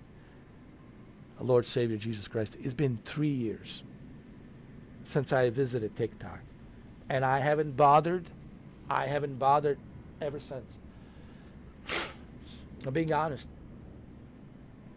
So I don't like the shorts, the little shorts, little videos. I can't stand it. They're just so fake, phony, stupid, and it's just stupid. It's just stupidity, man. Stupidity on the. It's like almost like they're broadcasting from like an asylum, like some kind of lunatic's asylum, like an Arkham asylum or something, you know. And they gave the access to internet, and they gave the platform for these lunatic, mentally ill, asylum, schizophrenic, bipolar crazies, and they're all like acting crazy and stupid, making these stupid videos, these short little videos. It's a lunacy. Really, it's like a lunatic asylum, and they're all just uploading videos. And I'm like, dude, I don't want to be exposed to that. You know, getting my losing my brain cells by watching some stupid nonsense. So I refuse to you know, to go there. And I don't know why we're saving. Honestly, why are we saving TikTok? Why? So we can get more lunatics to make more money, and more of our kids will be influenced by their lunacy? Aren't things bad enough as it is? Aren't things bad enough as it? Haven't we already like fallen off that cliff? Aren't things bad enough as they are? And they're pretty bad. I don't know about you guys, but things are pretty bad right now. And on top of things being pretty bad, now you're going to save this TikTok, which is the worst influence ever for our younger generation. We're dinosaurs. I'm a dinosaur, dude. I worry about my nieces, and my nephew, because they see that crap. They look at that crap, and they think this is awesome, this is cool. And then they worship these TikTokers. That's not good, man. You know, when I see my nieces and my nephews, and when I see what they're watching, and I'm like, my God, this is what they're watching, this lunacy of these lunatics acting weird so they can get money, and they're watching that crap. So I'm worried for my nieces and nephew because they're exposed to that nonsense. So we shouldn't save TikTok. TikTok shouldn't been saved. Honestly, I think it was a mistake. But then again, why did we save the TikTok? Because it's good business. It's a transactional. It's a good business. So again, it goes back to what I was saying. It's business. You know, it's transactional. We'll make a lot of money through these tariffs because China will have to pay us 50% on the tariffs for them to operate TikTok here in North America, United States. So it's a good business. It's transactional, but it's also bad for our young kids. They are the future, man. Our kids are the future, bro. I'm not the future. I'm an old geezer, dude. I'm old. Look at me. Look at these gray hairs. I'm old, bro. I'm a dinosaur. I'm a one-legged T-Rex. I'm a one-legged T-Rex, man. I'm a dinosaur. I'm almost at the verge of extinction. But our kids are the future, and they have to watch this stupid TikTok nonsense, all the stupidity, and yeah.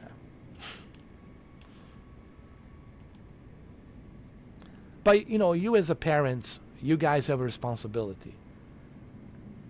I always tell, you know, parents, you have a responsibility. You have a responsibility for your kids to raise your kids. Okay? It's not my responsibility. It's not Shuki's responsibility. It's not Jose's responsibility. It is your responsibility. You have kids. You made a decision to have a kid or to have kids. And you're responsible for those kids. How they're being brought up. What kind of garbage are they being exposed to? What kind of garbage are they watching? As long as they're living under your roof, you are responsible to raise them properly. Now, once they turn 18, once they're an adult, then they'll make their own decisions. As an adult, they'll make their own decisions.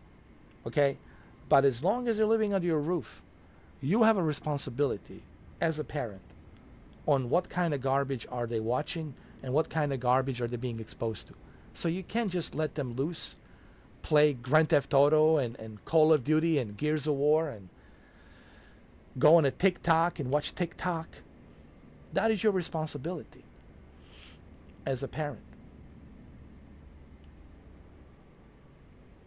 You have that responsibility. But see, nobody wants to call out the parents. I like to call out the parents because, well, they're your kids. It's your responsibility. It's not my responsibility. It is your responsibility on how you raise that kid. Are you properly raising your kids? Are you? I don't think so. There might be maybe a small percentage that does raise their kids with certain principles, but majority out there, let's be honest, they're not raising their kids properly. They're spoiling their kids. They're letting their kids watch all kinds of garbage on social media. And social media is a cesspool. It's a cesspool of garbage out there that brainwashes the kids. And they see this crap and they think that's how it is. Again, they live in a false sense of reality because they're watching all this garbage. They're watching all this TikTok crap. They're watching all the social media. And they're getting brainwashed. You know what I mean, Shuki? They're getting brainwashed by watching all that garbage. And so it's parents' responsibility. They are your responsibility. When they turn 18, when they leave the house, when they go to college, they're adults. They are adults. And whatever decision they make, it's their decision as an adult. But while they're living under your roof, you are responsible to raise them properly. Because they are your kids. And you have an obligation to raise them properly. Don't just let them run loose. Okay? You can't just let them run loose and, let him go on a TikTok. Let him go play Call of Duty. Where it's all toxic toxic players. Let them play Gears of War. It's all toxic players. Let them play Grand Theft Auto. It's even more toxic. And especially out of all of them, it's TikTok, which is the most toxic platform that you could be on. The toxic crap on TikTok and Rumble, Discord. This is all toxic shit. Toxic shit that you allow your kids to go into. It's your job to put limitations and filter what they can watch and what they can't watch. You are the parent.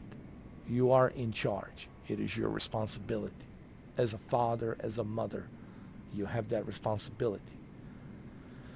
But anyway, I digress, Shuki. Shuki Babeba, I digress, you know. This is all just empty talk, man. It ain't gonna change nothing. Yeah, but, you know, they leave me alone. They play the video games. They go to TikTok. They leave me alone. How lazy of a parent are you? That is your excuse. Oh, they leave me alone. Wow, what a lazy ass parent. Then why did you have kids in the first place? If you're not going to teach them something, if you're not going to teach them any substance of principle, so why did you have kids? Oh, they leave me alone. They play their video games, Grand Theft Auto. They watch TikTok all day long.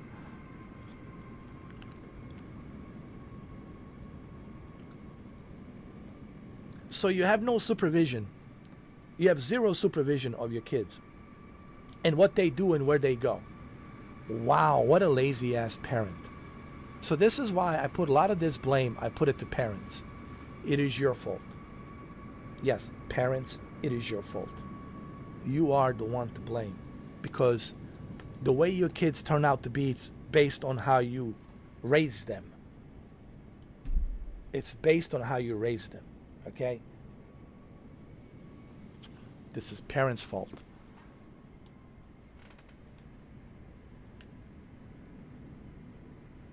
They have kids for their money. They get them on. Oh my God. Ah.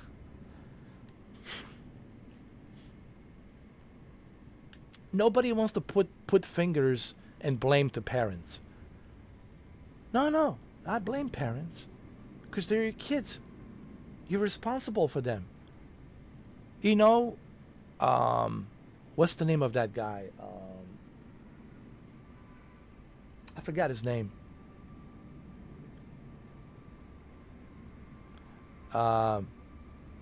Anyway, there's this guy. He's got a TV show, not a TV. He's got like a podcast. I forgot his name.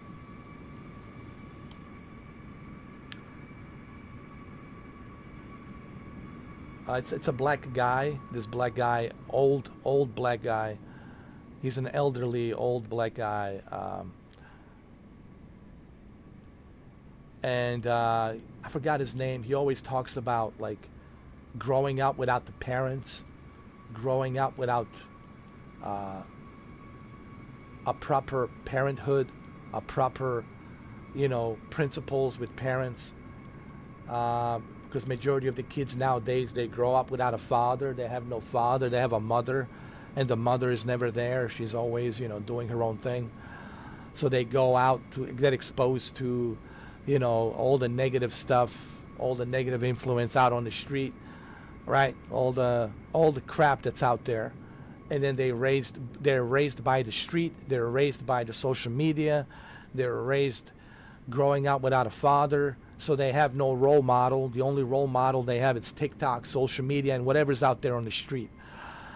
I forgot his name. I wish I could remember. This is a black guy, I wish I could remember his name. What's his name? I wish I could remember his name. He talks about this all the time. About parents. It's the parents' fault. Like parents have a responsibility. He says. I wish I could remember his name. He talks about. He has this phrase where he says, "Bird, are you a bird? Are you a bird?" Like I forgot his name. Anyway. I can't remember. But anyway, you guys probably know who I'm talking about. You'll probably find him. You'll see him. You'll probably watched his videos, most likely. You know.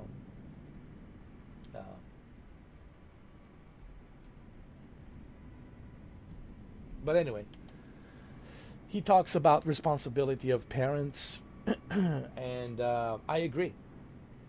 I 100% agree.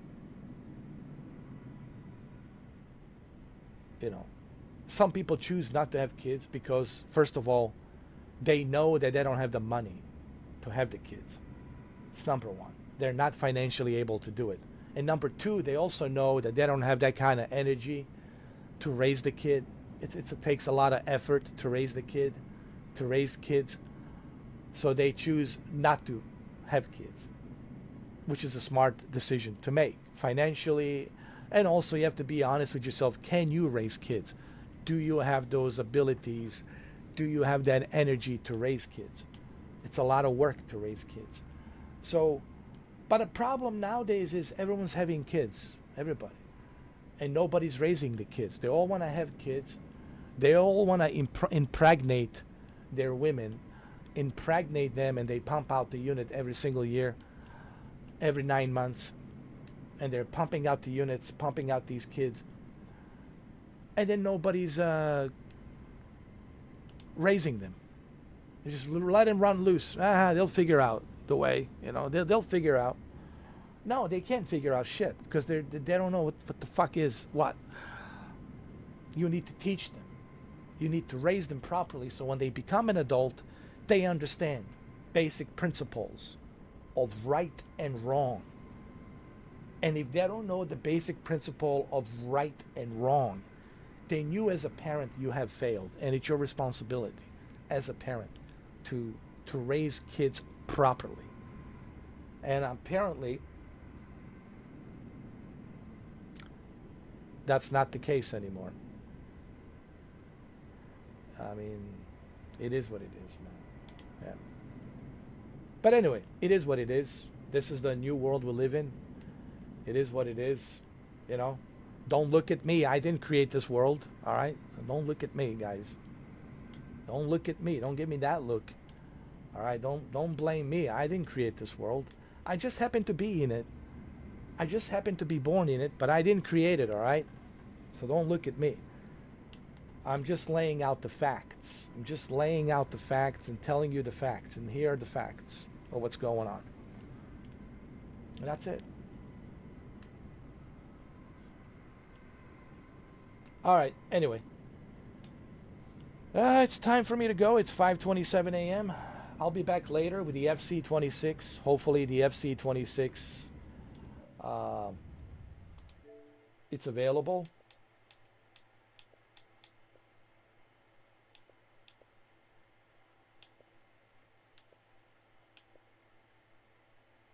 Hopefully I can play FC26 on EA Play Pro. They did say today, but if it's not available today, then most likely tomorrow, the 19th, which I think probably tomorrow, the Friday. But I'll try, see if it's available. If it's not available, we'll just play some Call of Duty, you know. I'll just come back with some Call of Duty and have some fun. You can join me if you want, Shuki. Play some Call of Duty. Or maybe we can play some Halo. There's a new mode on a Halo. There's a new mode on a Halo Infinite. It's like this small little place, and it's like a Nuketown, but a smaller version of Nuketown.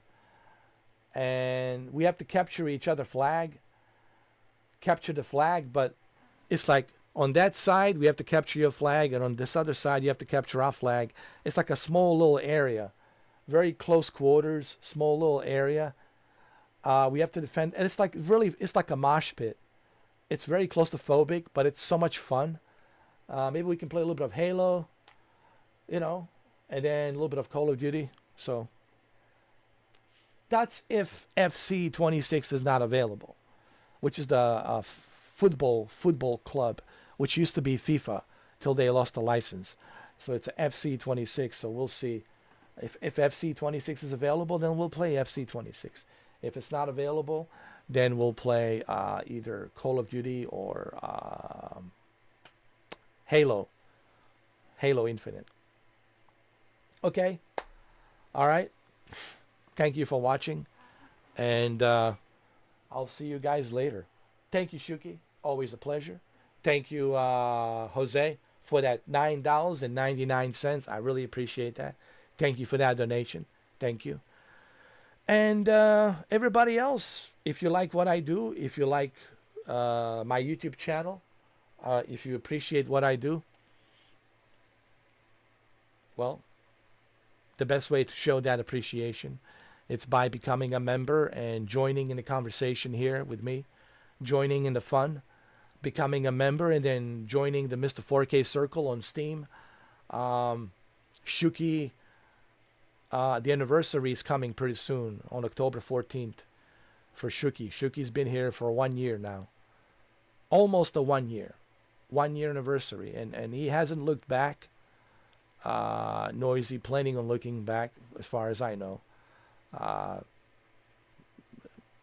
So, like I said, I can only hope that you guys like what I do. You know, I try to do the best I can. You know, I try to put as much energy and effort into what I do here, but hopefully people appreciate what I do. You know, that's all I can do is just hope. Hope. And if they don't appreciate what I do, well then, you know, that's okay too. You know, that's fine. You know, I'll wait for somebody who does appreciate what I do.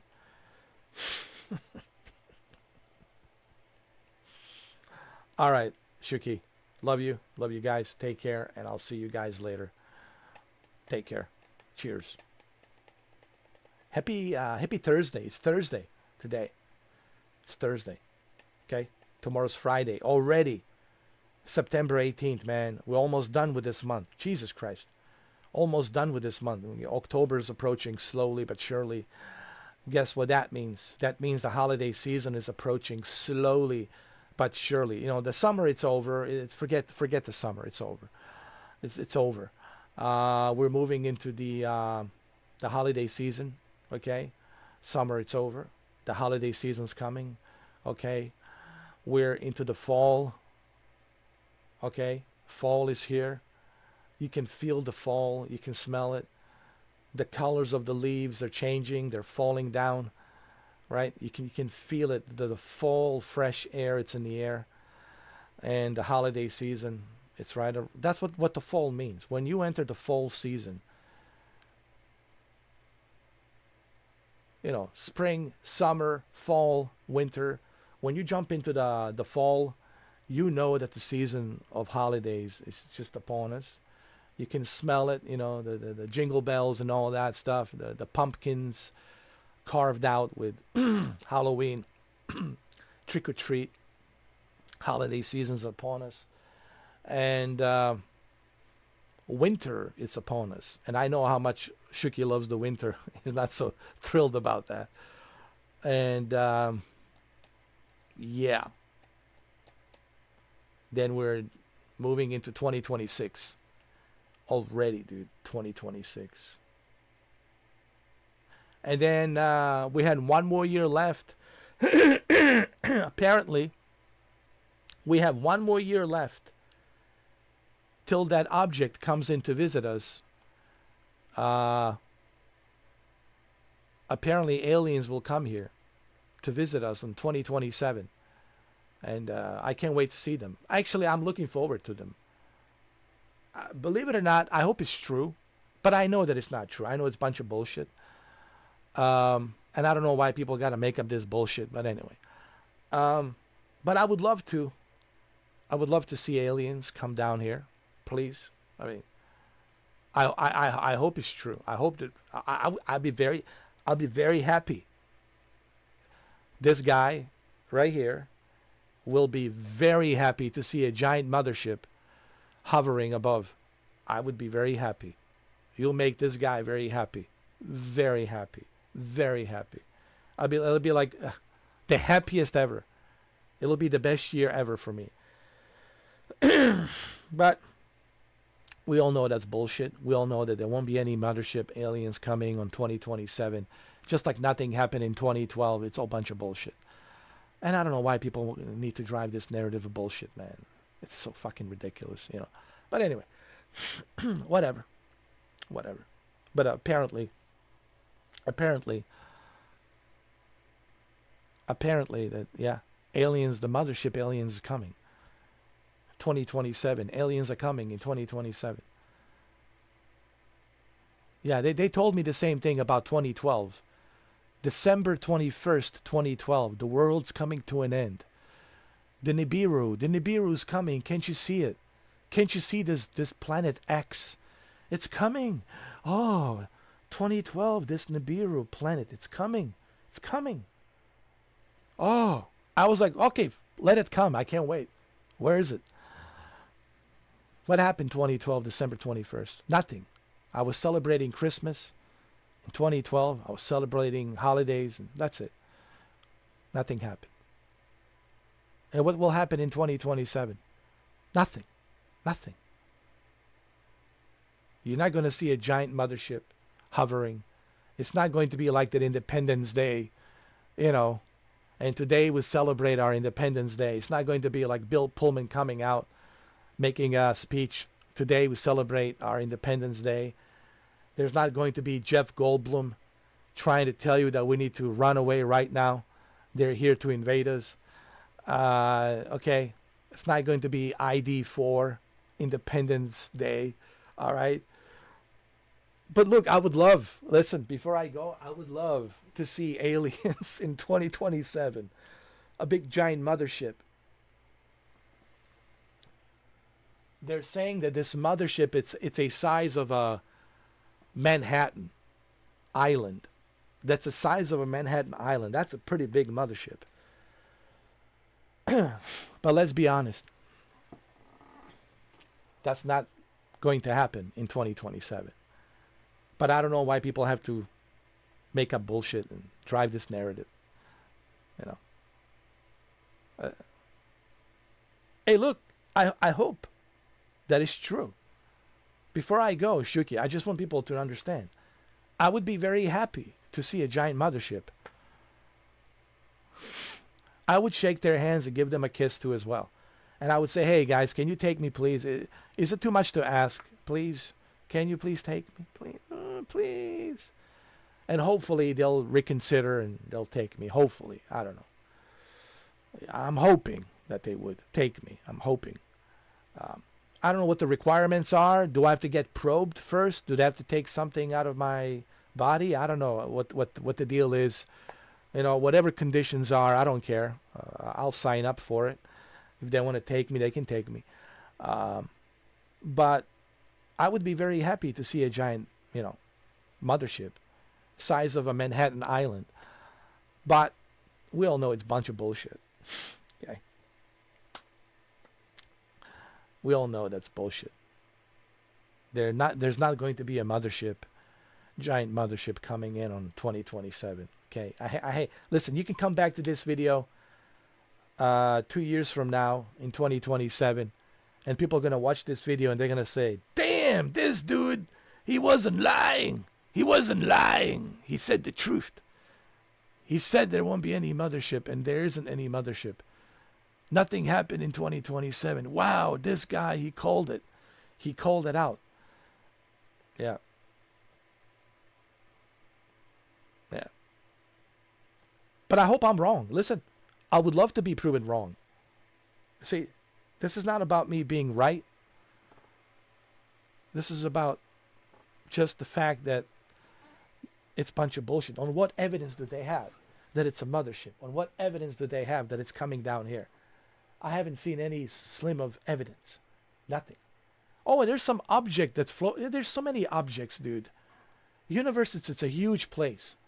That doesn't necessarily mean, oh, there are aliens coming to planet Earth to do an extinction, to wipe us out. Let's stop with the same thing with this Nibiru Planet X garbage.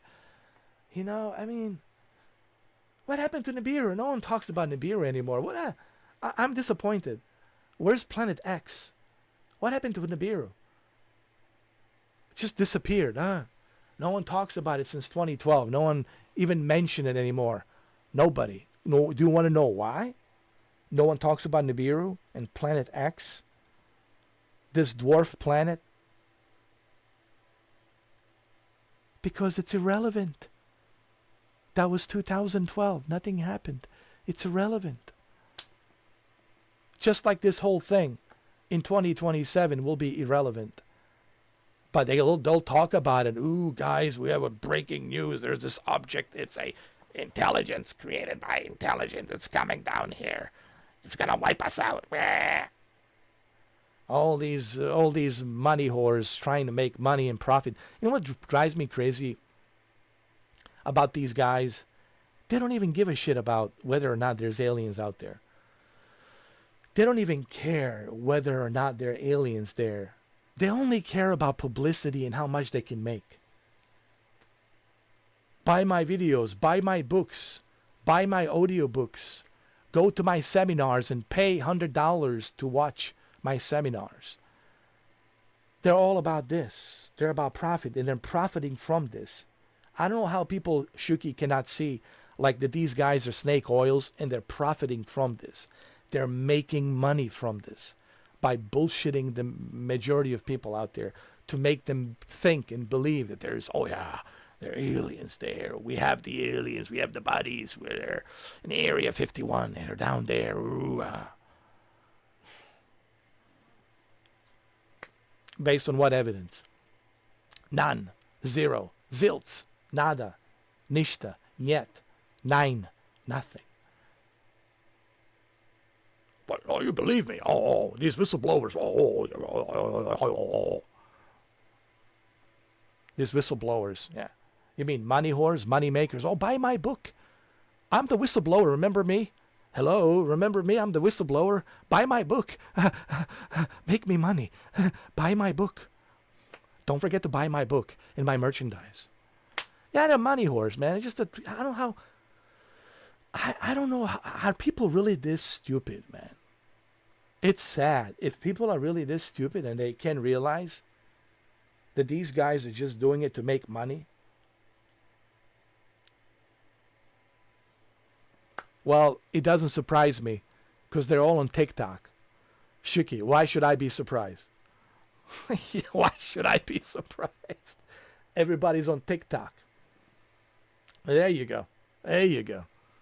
Why should I be surprised? They're all on TikTok watching TikTok, and I'm supposed to be shocked that they believe the earth is flat and the moon is not round. The moon is just a flat moon, holographic imagery. The universe doesn't exist. It's just a holographic imagery. And we're living in a matrix simulation. Okay, all right. So why am I shocked that they buy into all this garbage?